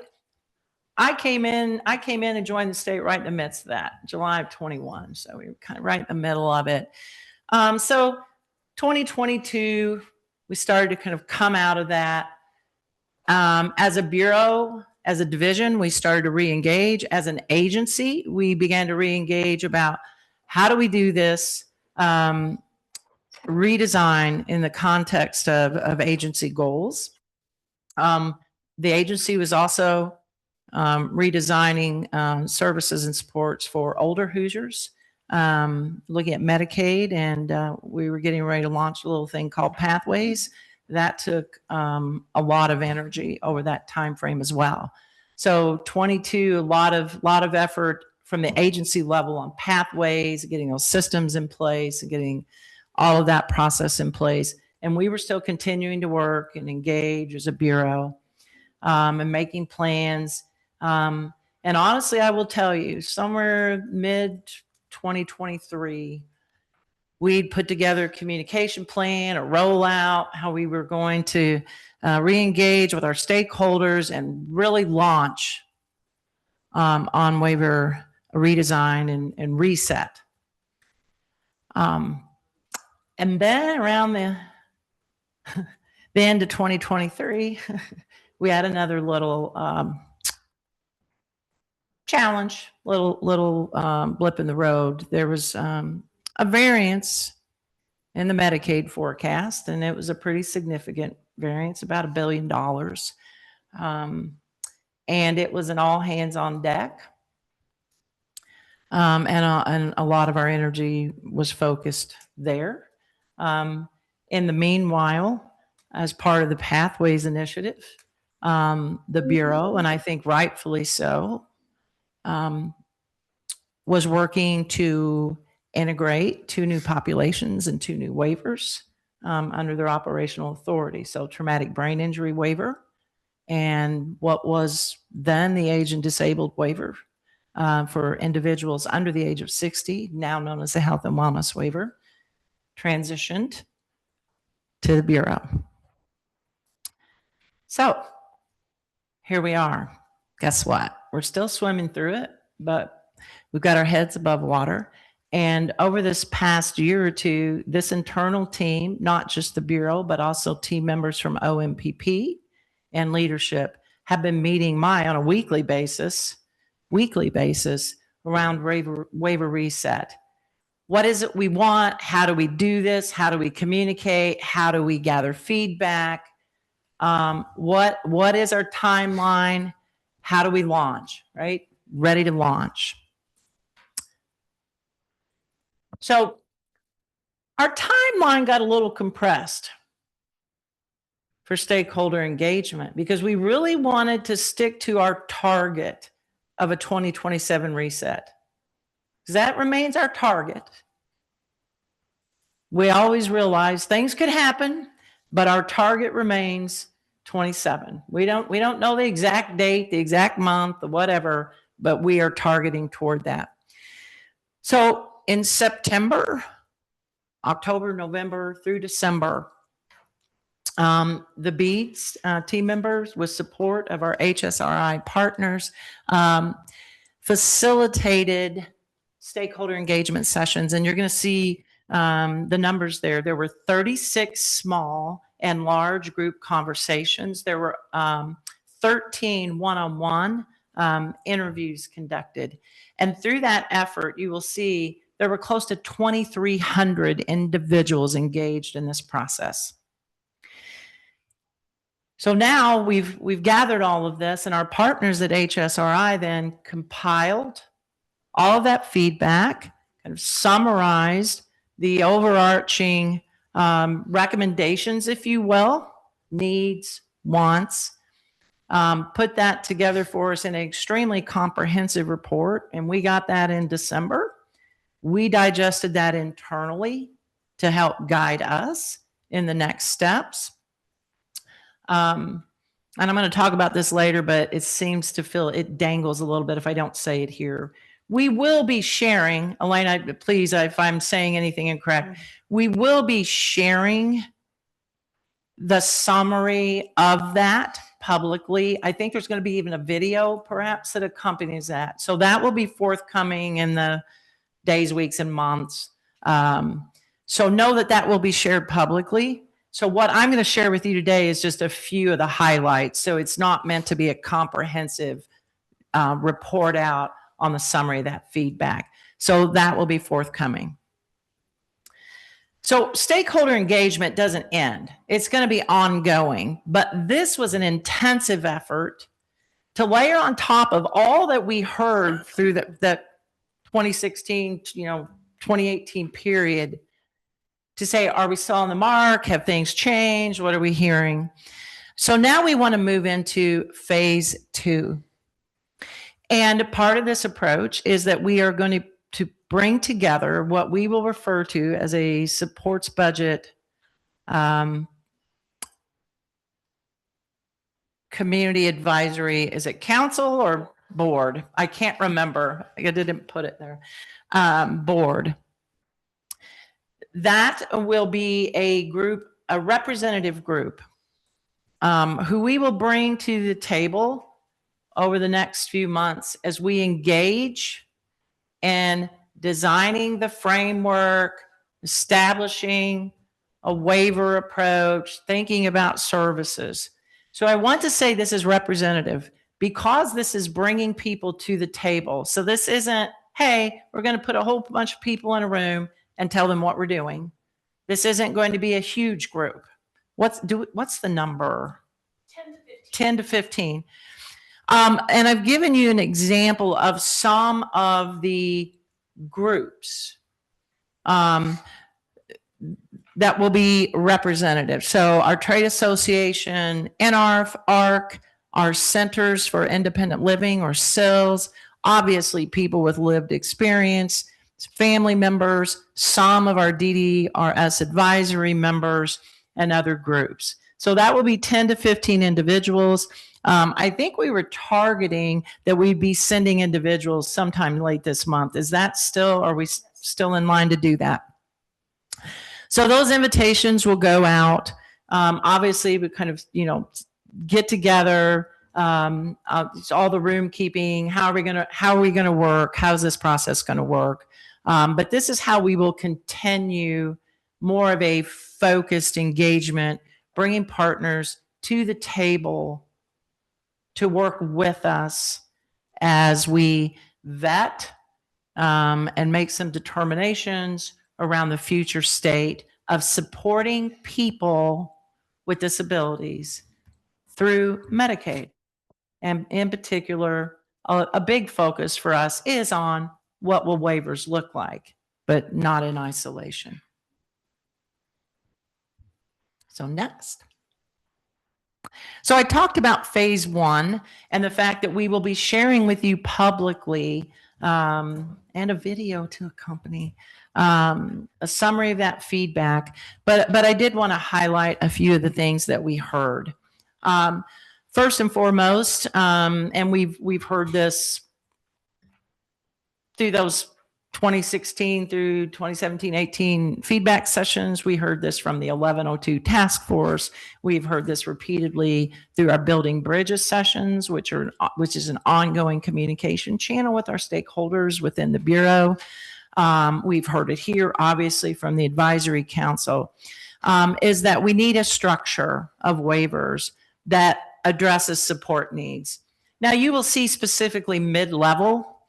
And I'm calling that out because right now, at least for the waivers that support people with intellectual and developmental disabilities, people are accustomed to a framework that is, we have a capped waiver, small capped waiver that supports the majority of people. And then we have the comprehensive integration and habilitation waiver, which is a larger waiver, but it is a priority need emergency placement over. So emergency placement only. So it is limited access. And so the fact of the matter is it's either I get this little bit, or I've often heard it referred to as the golden ticket or the big waiver. I've heard a lot of, different slang terms, if you will, for that waiver. So what we want to see, and I think we're all in agreement, go back to the goals that I listed from the agency perspective, is that we're supporting individuals across the whole, so that we're looking at need. And so we heard that loudly and clearly. One of the things that I want to say here too, and I do think sometimes there's some misconception, is that the CIH is an emergency placement waiver priority need. And we do look at it as supporting people who would have more complex needs. But there are priority categories, right? Caregiver over 80, if there's abuse, neglect, exploitation, health and safety. We also have individuals that are transitioning from DCS, child services. We've had the SGL. So I don't think those of you that are in this on a daily basis would be surprised, but I think others might be. Not everyone that has a CIH waiver has a large budget. There are individuals on the CIH that may have a budget that's rather equivalent to a family support waiver budget. So the current system, what happens is we have a limited number of slots for what we say is emergent or priority or complex needs that are actually held by individuals with a lower amount of need. We don't want to take that waiver away, so please don't misconstrue what I'm saying. But we recognize the current system is inefficient and ineffective in supporting individuals' needs. So one of our goals, and what we've heard from you, is we need something that looks at the need. Individuals have said clearly they want budgets that are based on assessed need rather than a diagnosis. That's pretty understandable. Not everyone with a diagnosis of autism needs the same level of support. There are a lot of factors, right? Not everyone with a diagnosis of Down syndrome needs the same level of support. We've often operated that way, or merely the presence of an intellectual and developmental disability does not necessarily equate to a certain level of support. Each person is unique in and of themselves, and also with their living situation and how they are supported and so many other things that are in their circle and in their life. We need a budget structure, this is what we heard, to address changing needs of the individual. So currently, that doesn't occur. The FSW is the FSW. It's capped. Here it is. There's not an assessment. It's you're eligible, you're on. There's some planning, service planning. I'm not going to say there isn't, but not really an assessment of need or a standardized or objective process to do that. The CIH, while there is a process to establish a budget, it's often never reviewed. We don't annually reassess individuals' needs. So our current system doesn't do that. So what we heard is all of you recognize that. We recognize that as well. So we've heard that as a need. People want to have continued flexibility to choose the mix of services to address their identified needs. We heard this. Reimagine services. Think differently. We don't want to think within the confines of what we currently do. And I hope our BEADS and DDARS team is smiling, because if they hear one thing from me, I hope they hear this often. Just, sometimes I'll say, just kind of blow all that away. Don't be constrained by what is. We need to think divergently. We need to think differently. How do we do this better? What's the system and approach to do that? We also heard that people want, the continued ability and a continued focus on self-direction of services. We heard that individuals desire an enhancement of telehealth options. I do want to state, I think this is distinct from remote support. This was particularly about telehealth. So I just wanted to be clear that this was very purposeful in the use. It's telehealth, and that's what we heard from stakeholders. And then finally, we've heard you. We need to find improved ways of keeping our stakeholders and the public meaningfully informed and engaged as we move through this process and we're making decisions. And there's more, but that's kind of the broad overview. So we've now taken that, and we're ready to move into our next phases. And if you go back to, actually, Jess, can you go back to the 4 goals? I'm going to have you jump and then, okay. If you see the second bullet there, we've said, while we have nothing determined, we don't have services defined, we don't have the waiver array and the structures and the tier, all of that. None of that has been decided. What we do have is a framework, a concept of how do we get to the end result. So we are going to work toward and utilize a support level framework. So what that means is that based on assessed needs, and I'll talk a little bit more about how we're going to understand this better just a bit later. But understanding based on assessed needs, what would typical support look like, right? Not that it's everybody that has this particular assessed need is supported exactly this way, but what's typical to give us an idea, to kind of inform us as we're thinking about design. And I'll talk about how we'll understand that in a bit. And the other piece of this is a support budget framework. So identifying if we have individuals that are in this tier of need, support level, what budget allowance is available? So we have to have a framework. So let's talk about what we mean by a support budget framework. So now we can move back. There it is. Thank you. So what this means is that there would be an established budget amount for each person in a particular level.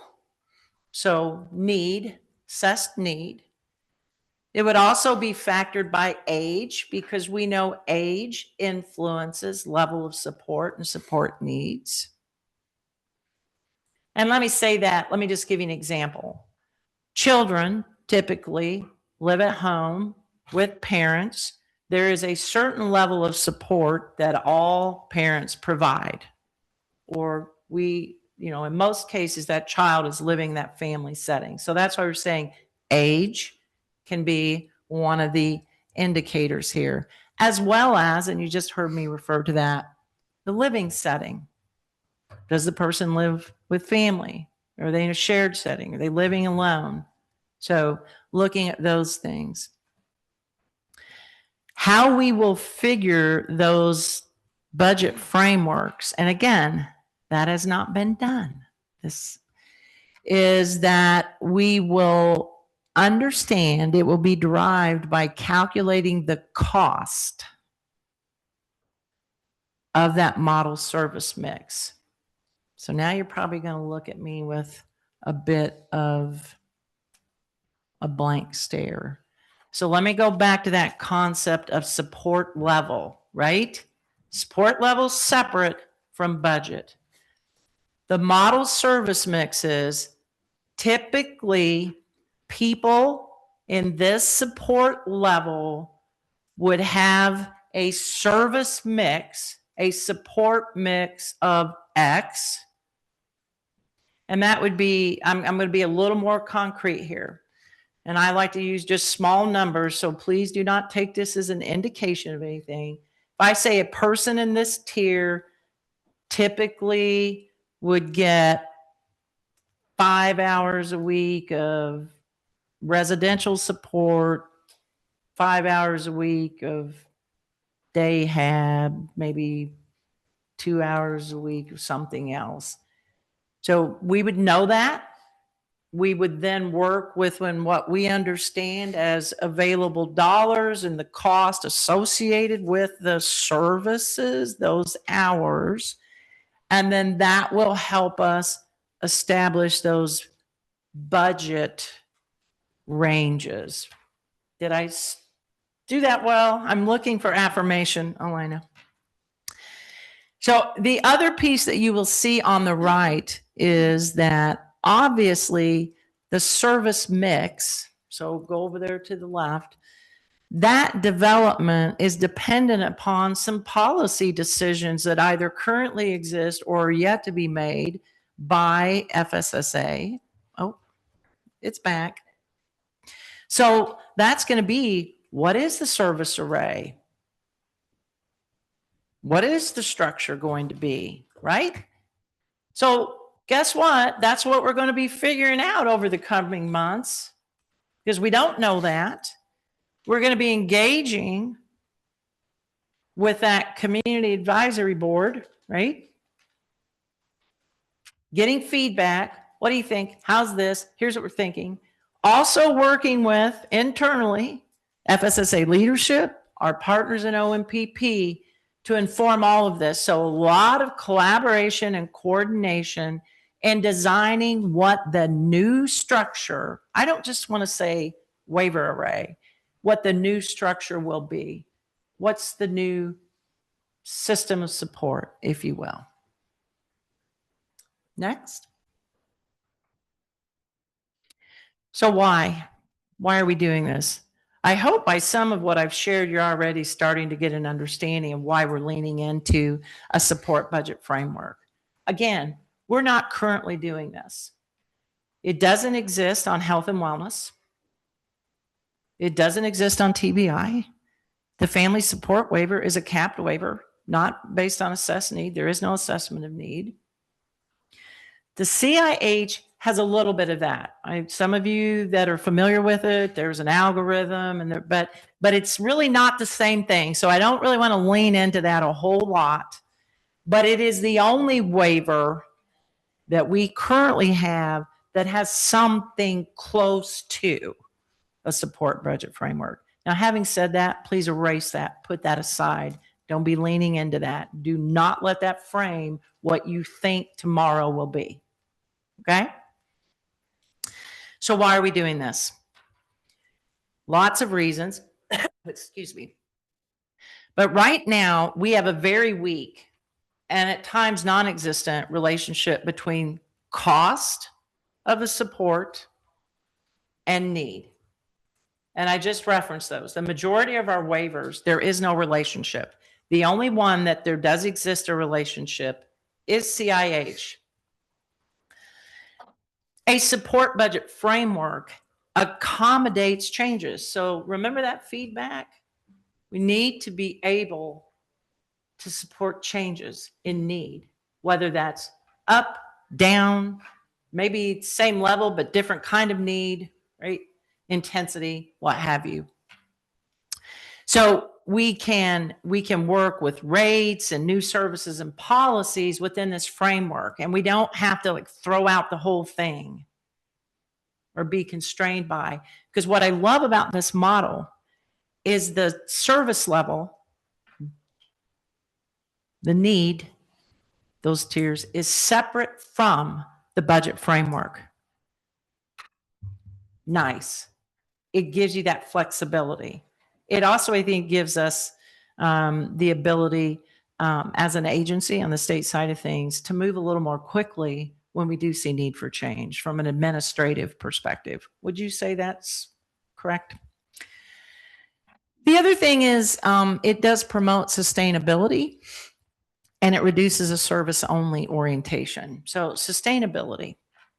We're going to talk a little bit more about this process, but as we understand the individuals that we serve, and we're going to be more, HSRI is going to be doing a deep dive into the individuals that we currently support. So real time, real data, Hoosiers, how are we supporting people? What are the needs? And we'll talk more about this in just a moment. So as we garner an understanding of that, we can be more predictive in what needs exist. So just better even understanding them. Let's not go to cost right away. We understand the needs because we know the individuals that we're supporting have changed significantly over the last few decades, right? People with disabilities, particularly congenital birth defects, are living longer. You know, I've been around a long time. But we were talking about this just yesterday. When I started in this industry, an individual with Down syndrome rarely lived past the age of 40.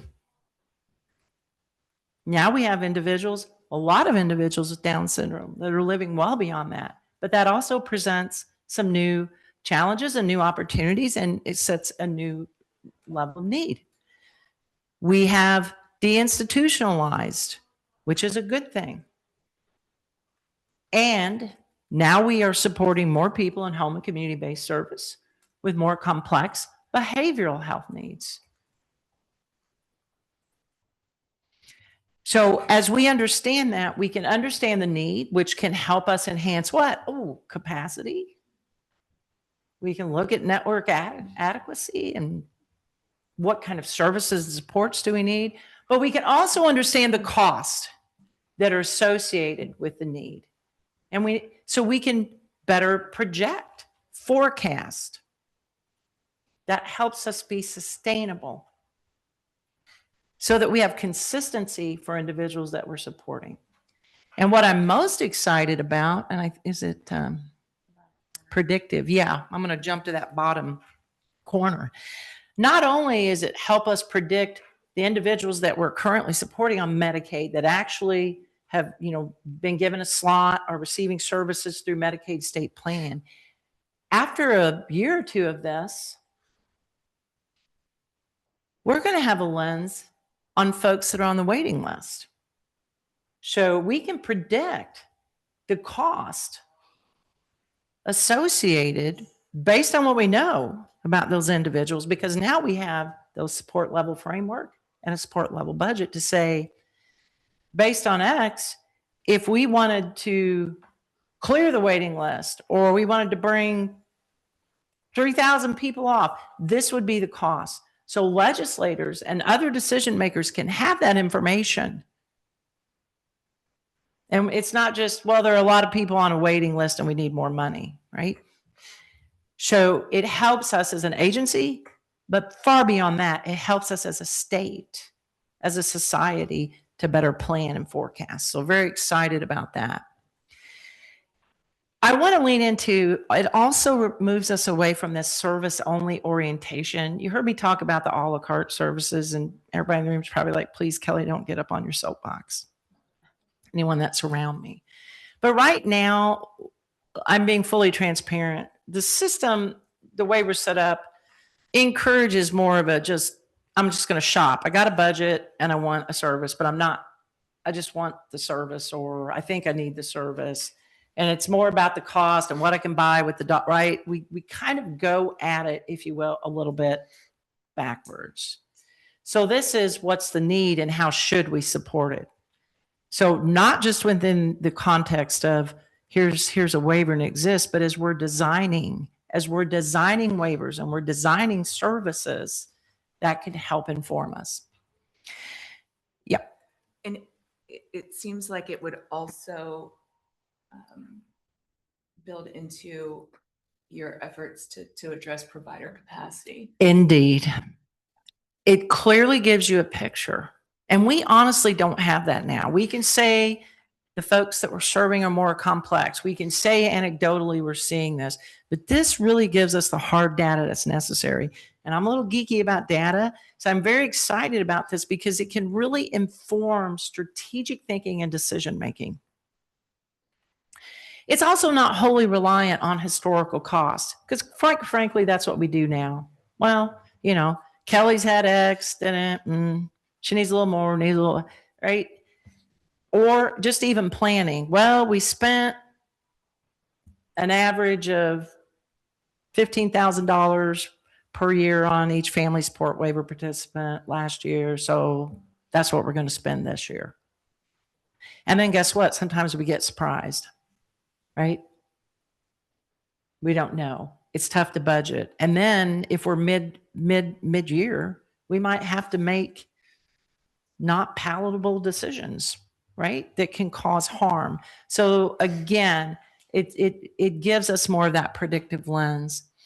We've already, ad nauseum discussed the fact that we do have limited resources and they're increasing demands. So we really have to look at this. This is more objective, needs-based. I will stress this later. It does not remove person-centeredness, and it does not remove the fact there will always be individuals that are unique, right? Not everybody fits a model service framework. It's a model to help us in establishing our support system. The other thing that I'm really excited about is this promotes increased transparency and understandability. I'll share this in a later slide. But every player at the table, but most importantly, the individual is going to have the information going into planning. So they're going to understand how they're assessed. They're going to understand what's available. And they're going to go in with that. It's not somewhere hidden or some secret process, right? All right, next slide. So this is just a little bit more detail, if you will, about the how. The support budget framework is really, it's a known concept. It's a known tool. So this is not something that's homegrown or unique to Indiana. This is a known process. And I will say our partners at HSRI are well-versed in this and hold a lot of expertise in doing this. But it is a standard, data-driven method that is implemented to calculate each service participant's budget. So I'm going back into data-driven, standard, so more objective. I don't know that you can ever remove subjectivity totally when you're working with individuals. It's a person-centered planning process. There are people at the table, but this does provide a very solid, objective foundation that is applied to everyone consistently across the whole. Everyone. So it's not done differently because I'm going to use you, Kathy. Kathy's your case manager, and she likes to say people have more needs, so you're probably going to get a little more. And then, Kelly's your case manager, and she's a real bully, and so she's going to do it differently. And, it removes that. There's always a level of subjectivity, but it's providing that foundation. So as you can see, it applies across the whole. This increases fairness. It's more equitable, if you will, and it allows everyone, every person to be supported based on their assessed need, not you're in this cap or kind of the way health, how does this work based on this and that? It's a known tool and a known process, and it's consistently applied across the waiver population supported. We will be using a standardized assessment to determine the level of support need. That is part of the process. And in our particular case, that is the Enter-I. And that level of care eligibility tool. Why am I stressing that? What just rolled out this month? The use of the Enter-I as the level of, care assessment tool for eligibility. So I want to stress that. For eligibility, it's just determining, is this individual eligible for those the IID eligibility? So for those traditional family support, SGL, and CIH waivers. So the population supported, the IDD population supported through those services and that structure. Prior to that, we had used a homegrown tool. So we are rolling that out. Why is this important? You heard me stress for eligibility purposes. That second bubble there, it says we're going to use that standardized assessment to determine level of supports need. There's that tier. So using the Enter-I tool and our partners at HSRI, we're going to use, there'll be a tool developed from that. But why the eligibility piece is important and the use of this new tool is we need the data over the next, we need 6 months of data, about 6 months of data to inform us in the design of this. If we want to understand the population, we wanted the standardized tool, the level of care assessment tool, to have been implemented. So hence the other reason we have not launched into waiver reset prior to now. So this is why we've done some of the amendments and things building up to this. It was to lay the foundation to be able to move forward to the next step, to the future. So as individuals are assessed, that level of care assessment tool will have that data on the individuals that we're supporting in those traditional IDD waivers. We also already will have that. Remember, we're using Enter-I for the nursing facility level of care assessments.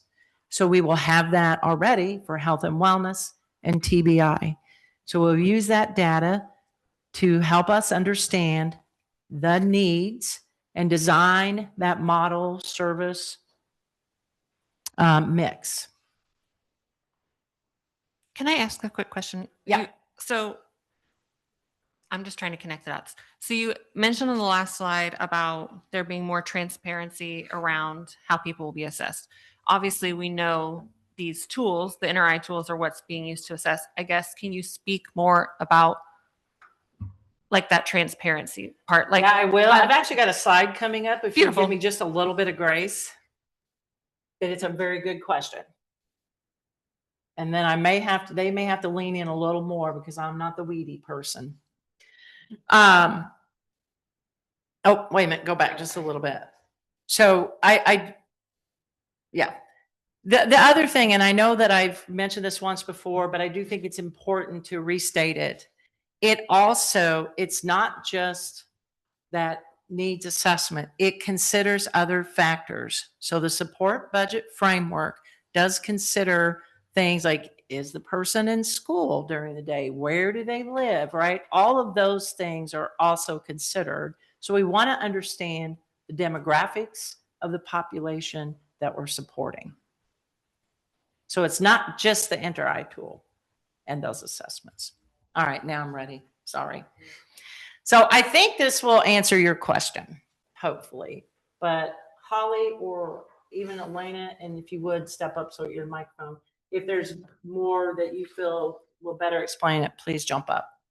So this is what the individual would experience under this framework. Now, again, I want to remind you, we don't know what the service array is right now. We don't know what the waiver structure is. This is about how does this framework support involvement and transparency and objectivity and all of those things.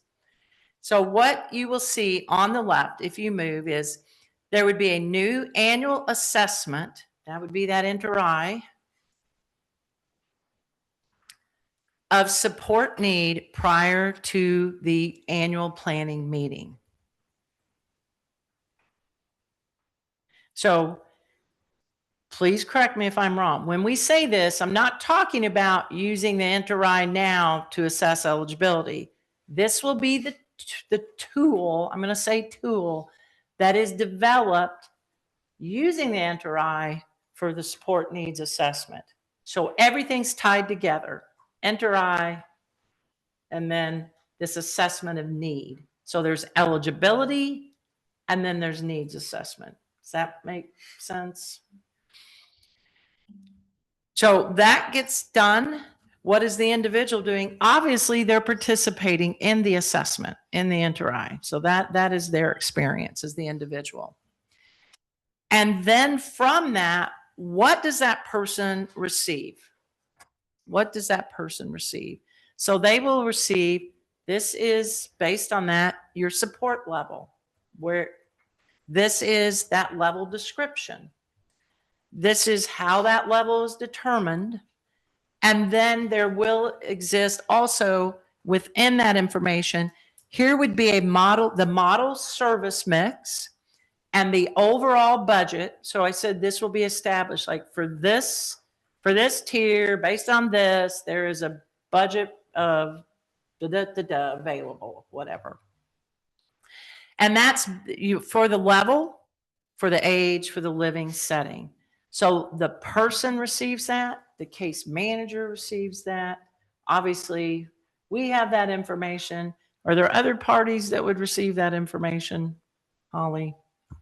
The team would, if the Would individual also the in team? services and has. I'm assuming that was the plan, but I didn't want to say it before I double checked. You always think of the question you didn't ask, right? So that is received in advance of the planning meeting. Right now, what happens? We go in, we don't know. Sometimes things have been decided before we get there. And somebody says, oh, you got X, here's the things. Okay, blink.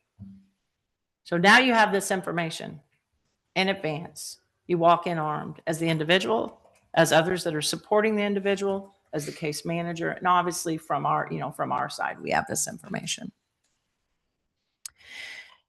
Then we move into the planning session. Obviously, the individual is the participant and the primary participant in the planning session.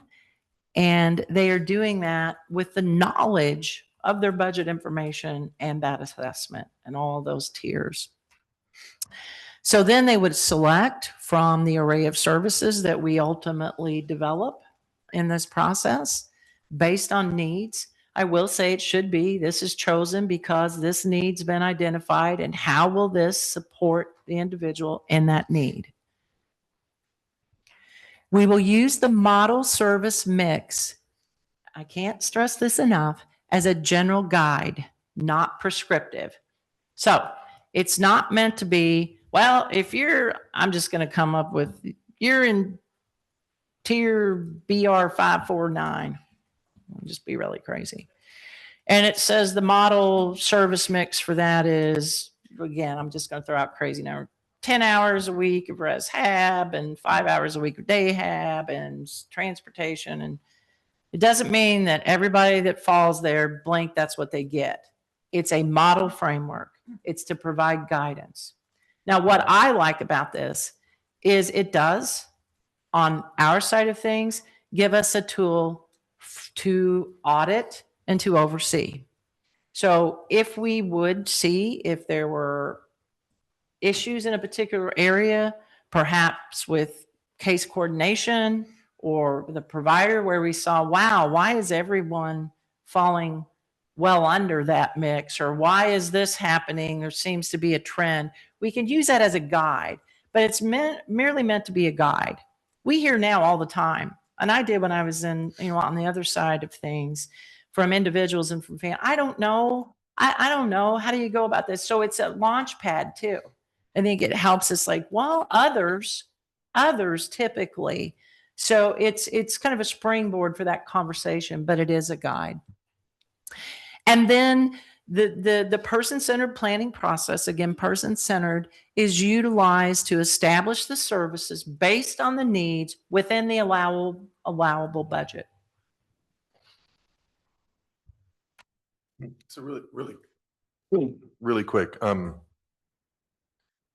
We're talking about waiver reset, but this sort of feels like there's going to be some of this happening before whatever January, February of 2027. Is that right, or is that wrong? The reset won't occur. This will be work, yes. And we will be doing the work over this calendar year. Okay, so this like. But the process, no. This won't be implemented until we hit Until reset. we actually have the waiver. We have to have the framework entirely. We have to have the support level tiers.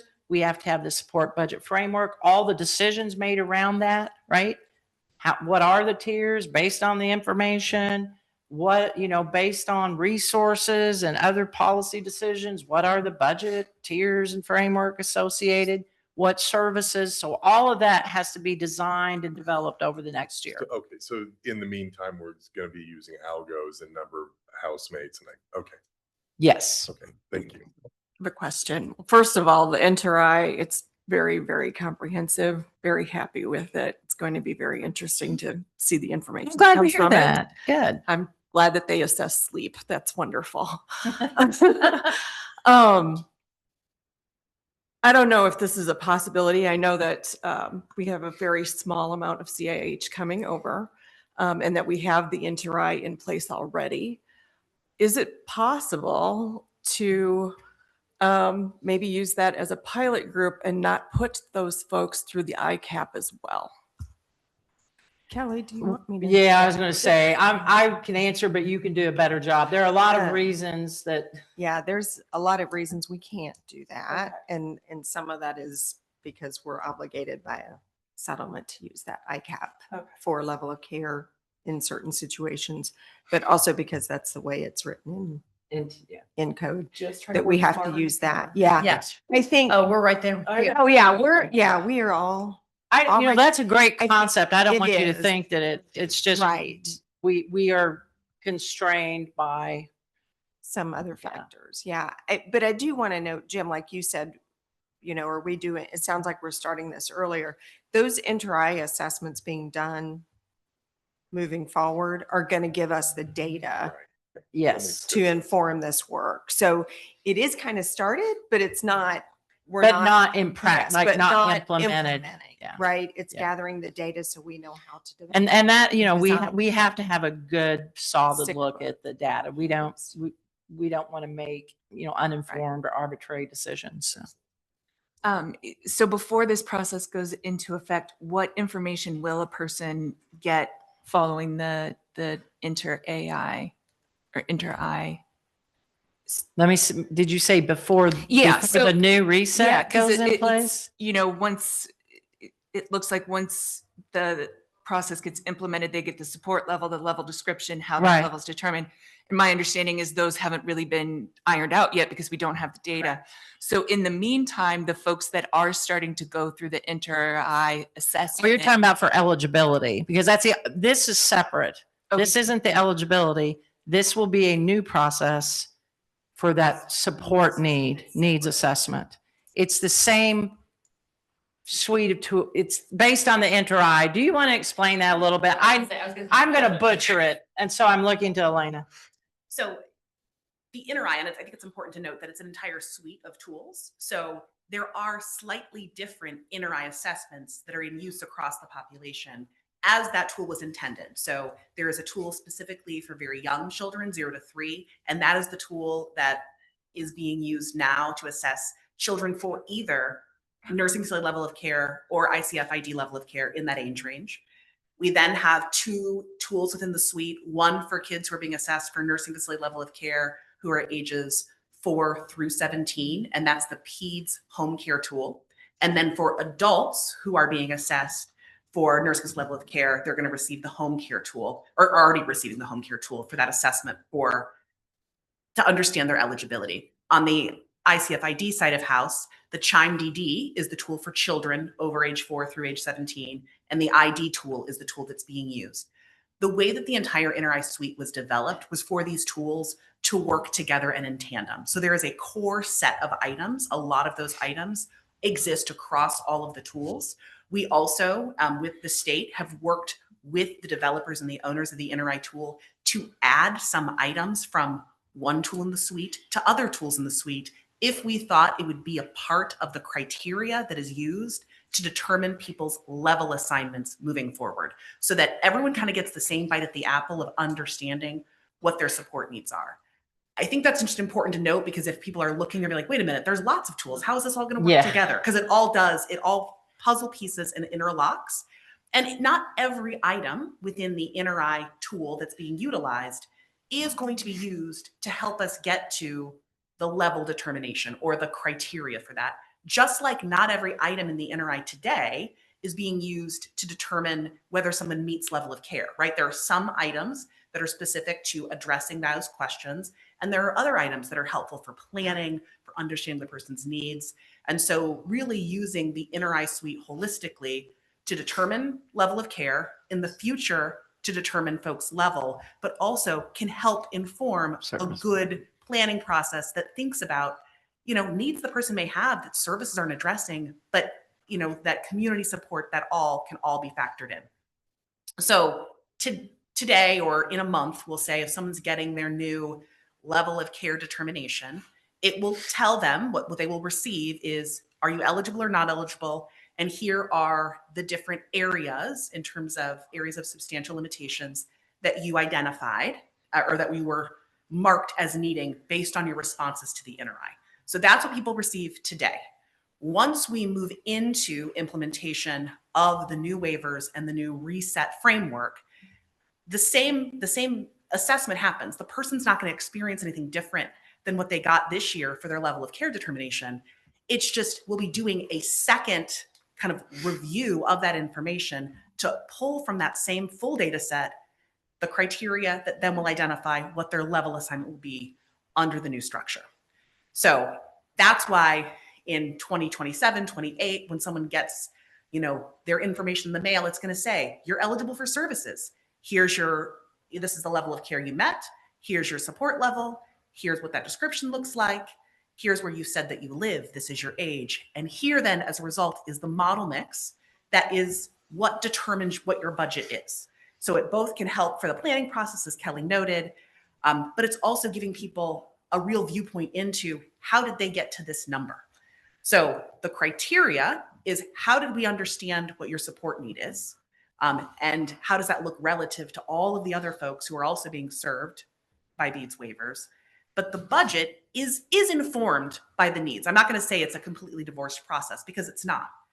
But when they're interwoven, it gets a little confused. And when there's a need to make policy decisions, sometimes states get into the position of having to pretend that people's needs have changed because the dollars available have changed. But that's not really how it works. The needs are the needs. Needs change, which is why we're going to reassess every year to see changing needs. But if there is a reason that the budgets change, you will see exactly how the model mix has changed, because that is how the budget is calculated. It's based on the policy intent, the dollars available. And so it's the braiding of those two that allows us to split the pie that exists in a more equitable fashion, while still really promoting and focusing on the ability for folks to really be in the driver's seat of understanding, based on my needs, based on my goals, what are the services within this budget that I'm going to utilize to meet those goals. We'll get a report or something like that, right? That's what I was Yeah. trying to get. Okay. But that's future state. In the Okay. future state, a report will come out of a system, and the systems work Right. is still forthcoming, Yep. still to be developed, so that it has that information to support the individual, the family, the case manager, and others in, the circle of support to be prepared for that planning and to think about what's going to work for that person moving forward. Just to kind of project a little bit further as another use too, is that the report for the LOC that we use now, and this is going to be much, much better, is something that a lot of families can use to apply for Social Security as well. So having that kind of information would have a dual purpose, and it would be very helpful as well. That's good. And I'll just add one little tack on, if you don't mind, Kelly, which Go is ahead. the other thing that it will be able to do is that this same framework will replace some of the individual standalone level of service tools that are used to Yeah. figure out the rate of pay for structured family caregiving, Yeah. adult family home, assisted living. So we can get rid of those additional one-offs, and we'll use the framework to be the determination of how those different tiers works in the future to, again, reduce the amount of assessment that people have to do in order Yep. to obtain the services they need. So kind of going back to Thank my you. question before, so the transparency is still after the assessment, right? Like that, getting this report and being able to use that as part of service planning, but it's not going to change transparency in knowing before the assessment. Like we get questions all the time and I see questions. Oh, pop I up mean, we're not, I'm like, are you talking about giving people the assessment in No. advance, the tool itself? no, we've talked about that in meetings in the past. I know that's saying, but what I'm saying is families are going into this, asking other families saying, how long did it take? What are the questions that I'm going to be asked? What kind of information do I need to gather beforehand? Is there going to be transparency in that families can be prepared, not giving the tool, but knowing So it the sounds, information yeah. they need to gather. the So amount of it's, time because gonna it, yeah, take. it sounds like I think we just need to be clear about the process itself. Yeah. That's more about what's the experience going to Yeah. be. And in one of my other hats, I'm also helping with some of the InterEye implementation right now for level of care. So I can speak to it in that venue. So there is actually a learning collaborative Yes. that's already in existence for district staff, for mentor assessors at case management agencies that are coming together to really make sure that we have good, consistent processes in doing these assessments, because it is so different than the LOCSI and what people expect today. One of the items that we have already been discussing and really are going to be working with the collaborative to pull together is sort of an information sheet about Yeah. here are the kinds of questions you're What going to be to asked. expect. Here's the kinds of information you should bring to you to the table to be prepared for this assessment. What we've heard in conversation is that at least today, when folks are having the LOCSI completed, it's not always they're like, okay, we're going to do the assessment now. Here are the questions. This is going to be a little more formalized, as we are now going to be asking you questions for the purposes of this assessment. It's conversational. It's supposed to be, really, not 1, 2, 3, 4, but really getting a chance to understand the person holistically. But we want individuals and families to feel prepared and to have the information they need with them in hand so that can be an effective process. So as we're kind of starting this process for level of care, we're getting that feedback in the collaborative, and that's informing the development of essentially informational material for families so they have a little more preparedness for that assessment process. Gary, it's really, really conversational, and it really kind of looks back at the last 3 days and what would be a typical day. I've been through the. Okay. Okay. Okay, awesome. I was gonna say, it's much more, Yeah. It feels new. Yeah. Like, they've been getting assessed every year for how many years that their individual has been utilizing the waiver, but it feels different because it's a different tool and the way the questions are being asked. Our annual assessment was way different years past. No one was asking this, so it was very conversational. They were gathering that information in that way. And so I think because it's changed, families are worried and they don't know what to expect from it. So I'm very encouraged to know that there's gonna be a tool that just gives, I'm not saying we need an Right. question, but if I can go into it informed, say, okay, it's gonna take about an hour. This is what information I have available, I need to have available, and this is what I should be prepared to answer. That's gonna go just miles ahead in helping families feel more comfortable in approaching these annual assessments. Yeah. Thank you. Is the list of actual needs assessed available? Like, I don't know if it's at a list of 20 things, 15. I mean, what are those things that the output is actually going to say? You have the following severe needs, or I forget exactly how you stated it, but do we have that list? Oh, support needs. So So right now, in order to determine level of care, right, someone has Right. to have an appropriate diagnosis and then has to have, you know, what is it, substantial need and substantial functional need. It's the different substantial functional need areas and which ones that you, Right. What is that universe? What's the list? what are the items within the assessment that No, factor no, into- what are the factors that are being Oh. measured? that's in rule right now of what are the, Are you Substantial- speaking about eligibility, or are you speaking of future I'm talking state? about future. You're talking about the future. so Like- the list that I was just referring to is what it will be available now in order to say, yep, they've met eligibility. In terms of future state and what will the output from the NRI look Right. like in terms of describing someone's needs, That's right. that's something that is still being determined Right. to see what that output will Are look they like going to be most effectively. identical across the 3 different assessments? The outputs will be a little bit different, likely because some of the items in the assessment are different, and we want people to have the benefits of having the information that maybe didn't factor into the criteria for the level, but can still be informative for planning. So determining what the output or what people will receive in terms of like a report from the NRI in future state is something that's still being Yeah. developed. That will be part of Yeah. the planning. So before I wrap this up too, so we've really referred to right now, we're leaning into, HSRI is going to be digging into the data. I do want to note that they're not just going to be looking at, Medicaid waiver. So we do recognize, if you'll go all the way back to the beginning, you heard me say this really is about long-term services and supports. So we recognize that we do have individuals that are receiving long-term services and supports that are currently supported by a waiver through Medicaid state plan. So as an example, I just always use me. If, let's just say that I'm on the family support waiver, and I'm utilizing PAC, and I'm, fully utilizing my budget. But in addition to that, I am receiving home health services through state plan. So those would be what we would refer to as kind of those personal care, long-term services and supports. And I don't think I'm misspeaking, but so that will be considered in, this as we're looking at how people are supported and how current needs are supported. All right, I didn't get a twitch that I said anything appropriate. So, just a few more pieces to be a little more concrete. So, what is the goal? It is exactly what we said, to come up with a new waiver structure to support individuals with disabilities. We want to do that through a coordinated approach within FSSA, particularly with OMPP and DDARS, to implement policy, procedure, and services across state plan and waiver. We're going to do it in the context of all that I just shared with you. So what the array of waivers look like and what services are housed on that particular array of waiver is yet to be determined.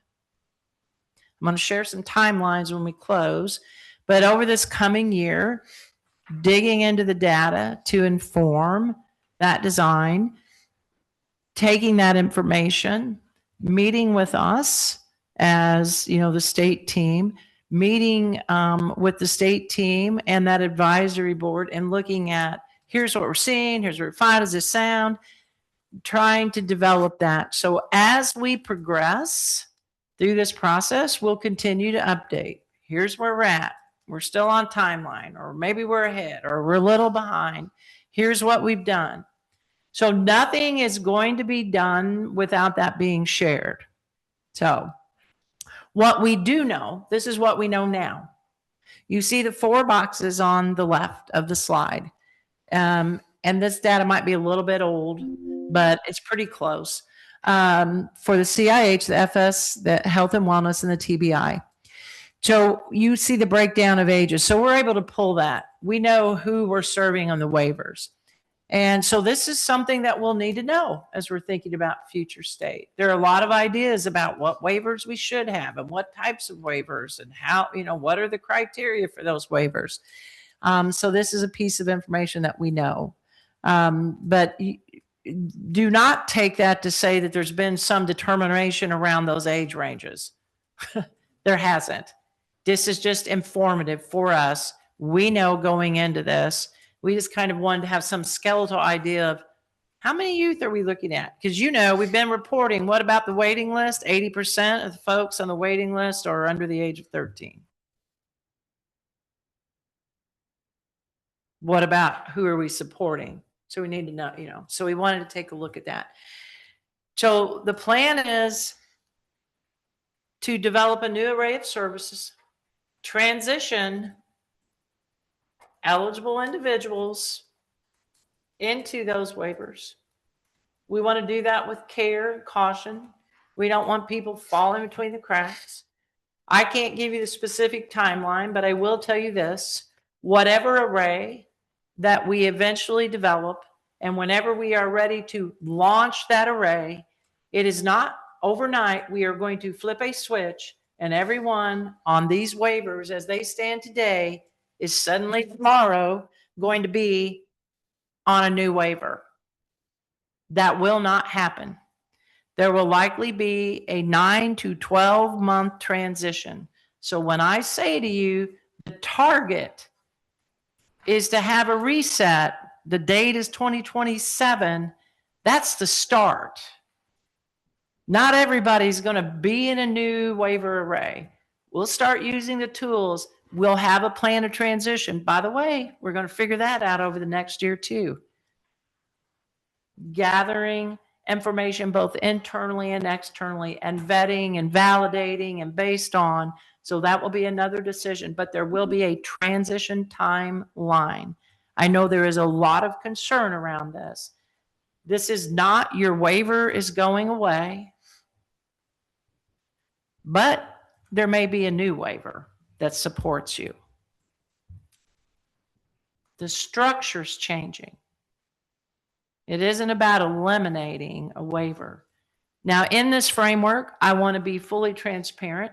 There will be some people, as they are currently served, their support budget may go up. There may be others that go down. I don't know that.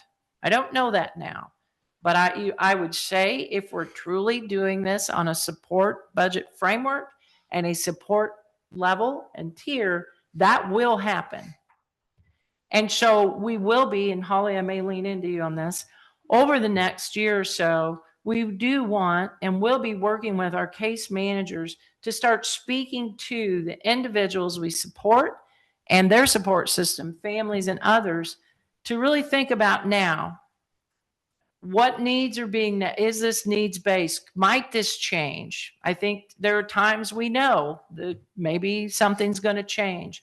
Let's start planning now, even though there will be a transition period, as I've clearly stated, but let's start thinking about that now, being person-centered, leaning into needs versus that service only, here's the cap, here's the budget. So let's lean into that. Our first step, you'll see that yellow bar, is to get that case management. It is foundational to everything that we do. That RFP is out now, so I can't speak a whole lot to it. But, you know, we are leaning into what? Outcomes, quality.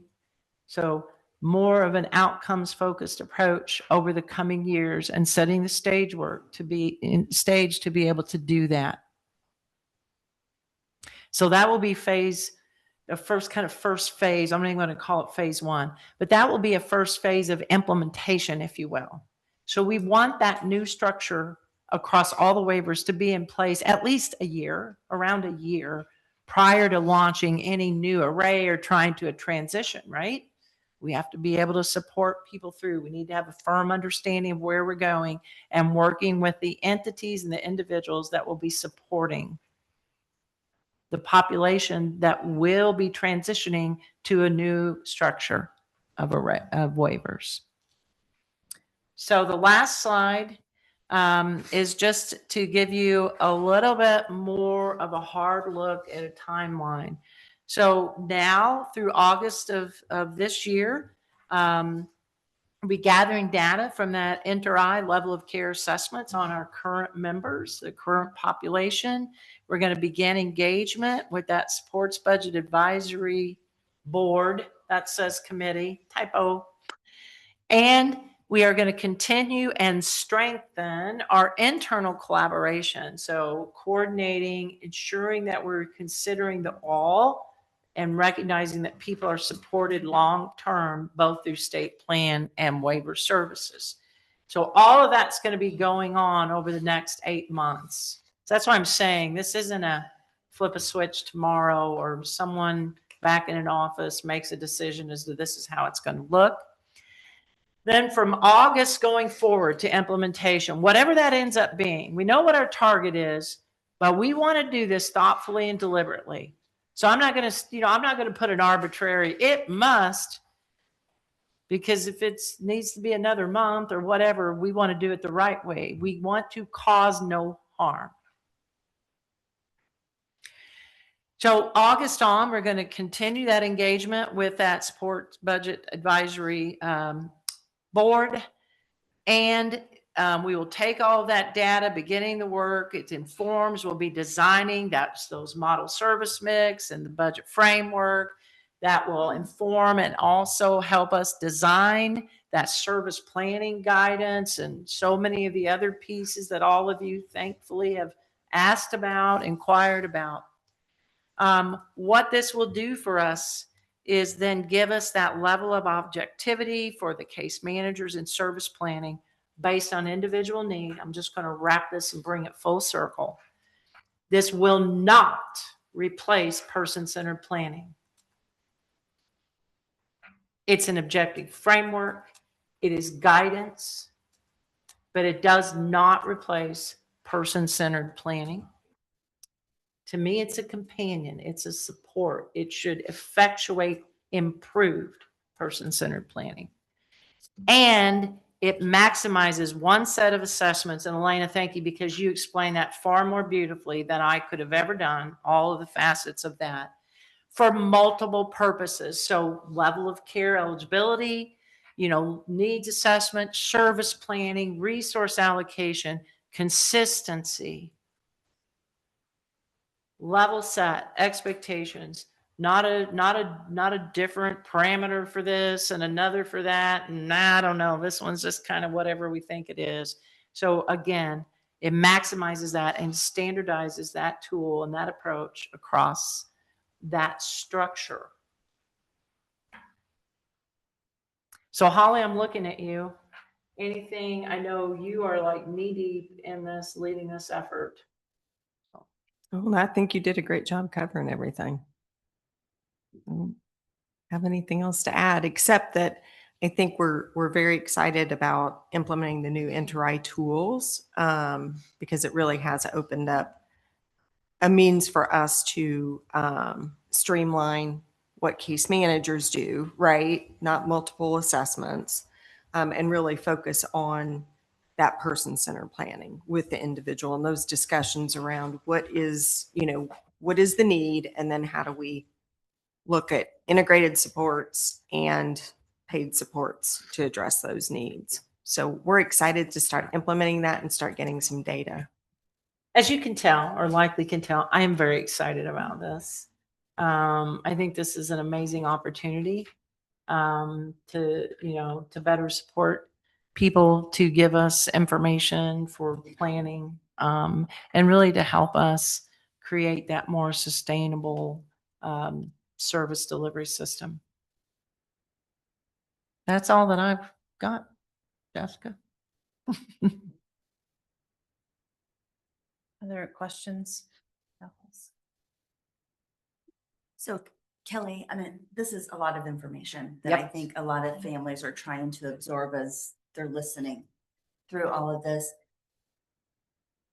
I've had I've had the opportunity to have several different conversations with you, and I appreciate the way that you've explained things. I've appreciated the words that you've used. I know that so much of this outline really was put together with some of the input that you received, both going back to 2020, 2015, but then also the more current family groups.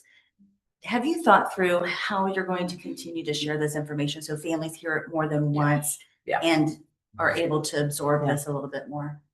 I think, and Holly, you can speak to this in more detail. And we have recognized, and I please know I'm not, this isn't said in defense. We haven't been as active on our social media site. So I think returning to some of those updates, obviously using this platform, we'll do, a regular update. You heard me refer to, there's going to be some video communication around here's what we heard. Here's the summary of that. And there are multiple iterations planned of that. And part of, and Holly's very passionate about this, part of the reason that we want that advisory board is also to help us, like, how do we communicate this? How do we do this better? And what is it, what do we need to share? How do we need to share it? Where do we need to share? What way, what manner? But I think, how do we do it with clarity and as much simplicity as possible? It is complex. The goal here today was to try to make it as understandable as possible.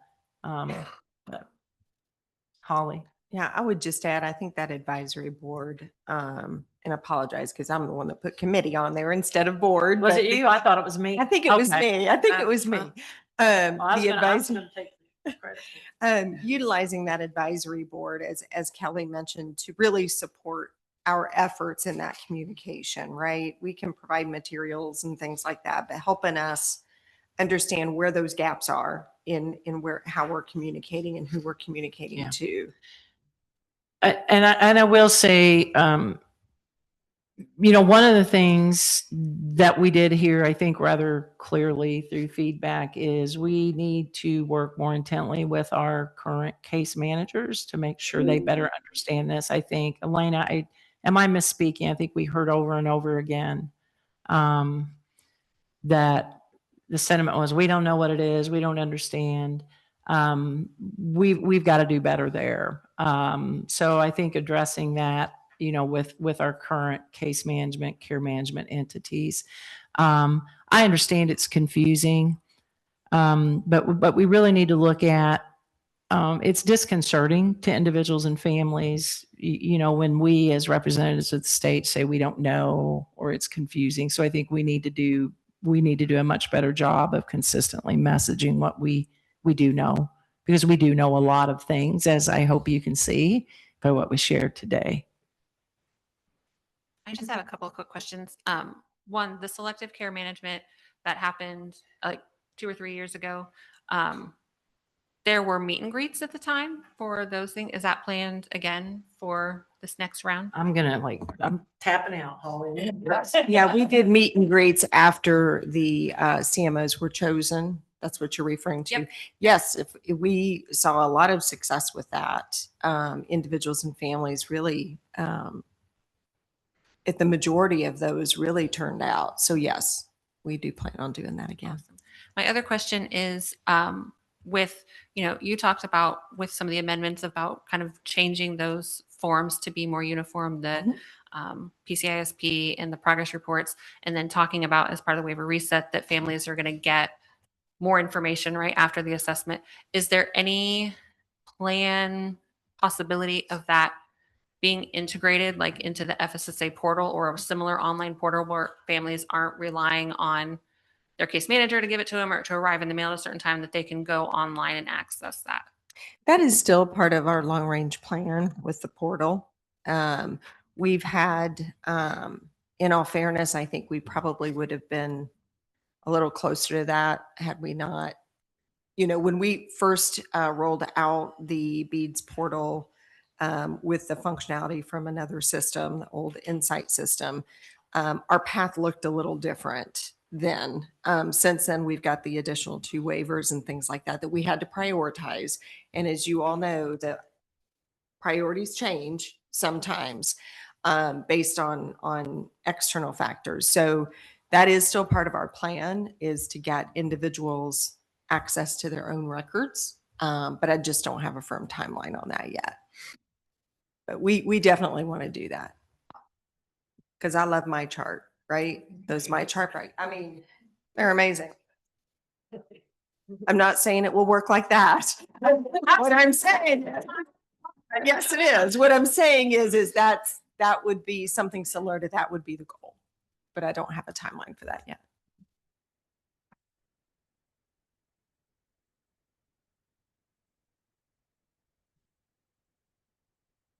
Sorry.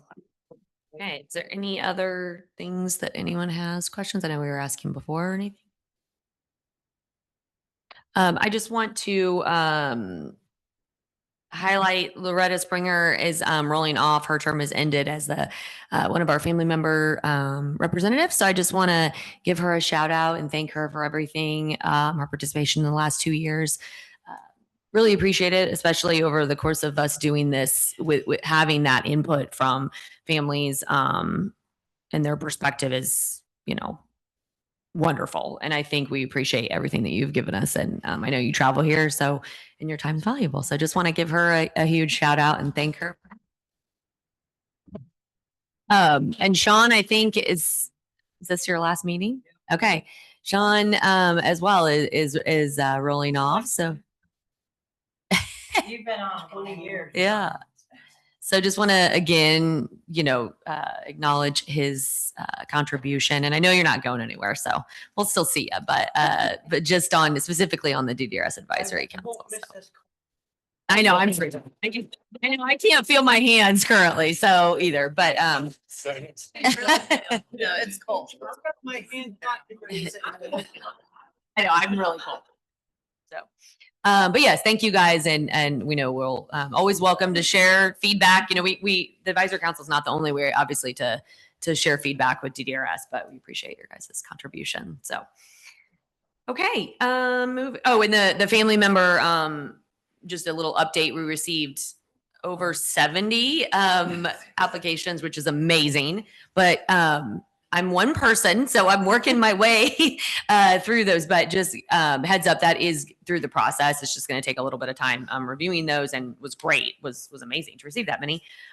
So should have that in place by March of our next meeting. But just giving you guys a heads up, if I've emailed everyone to let them know that we're reviewing those, but there's not going to be an update in the next week or anything like that, just because it's going to take a little time to go through. But excited for that, and welcome a new member, and then we'll proceed with that member as well. Just that's just the family member was first. So we're just moving our way through and everything. So thank you guys for participation today. A lot of good information.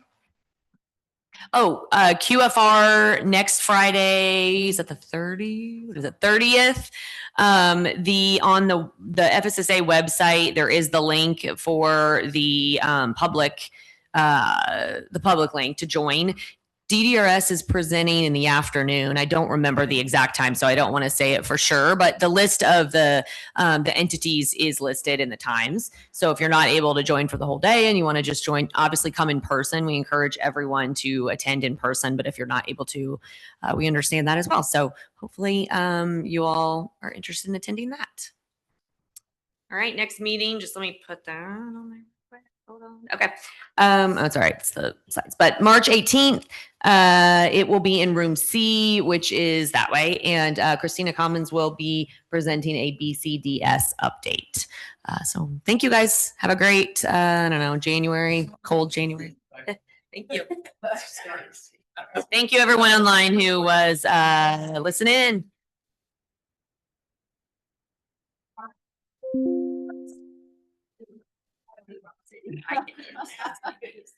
Like, by the minute.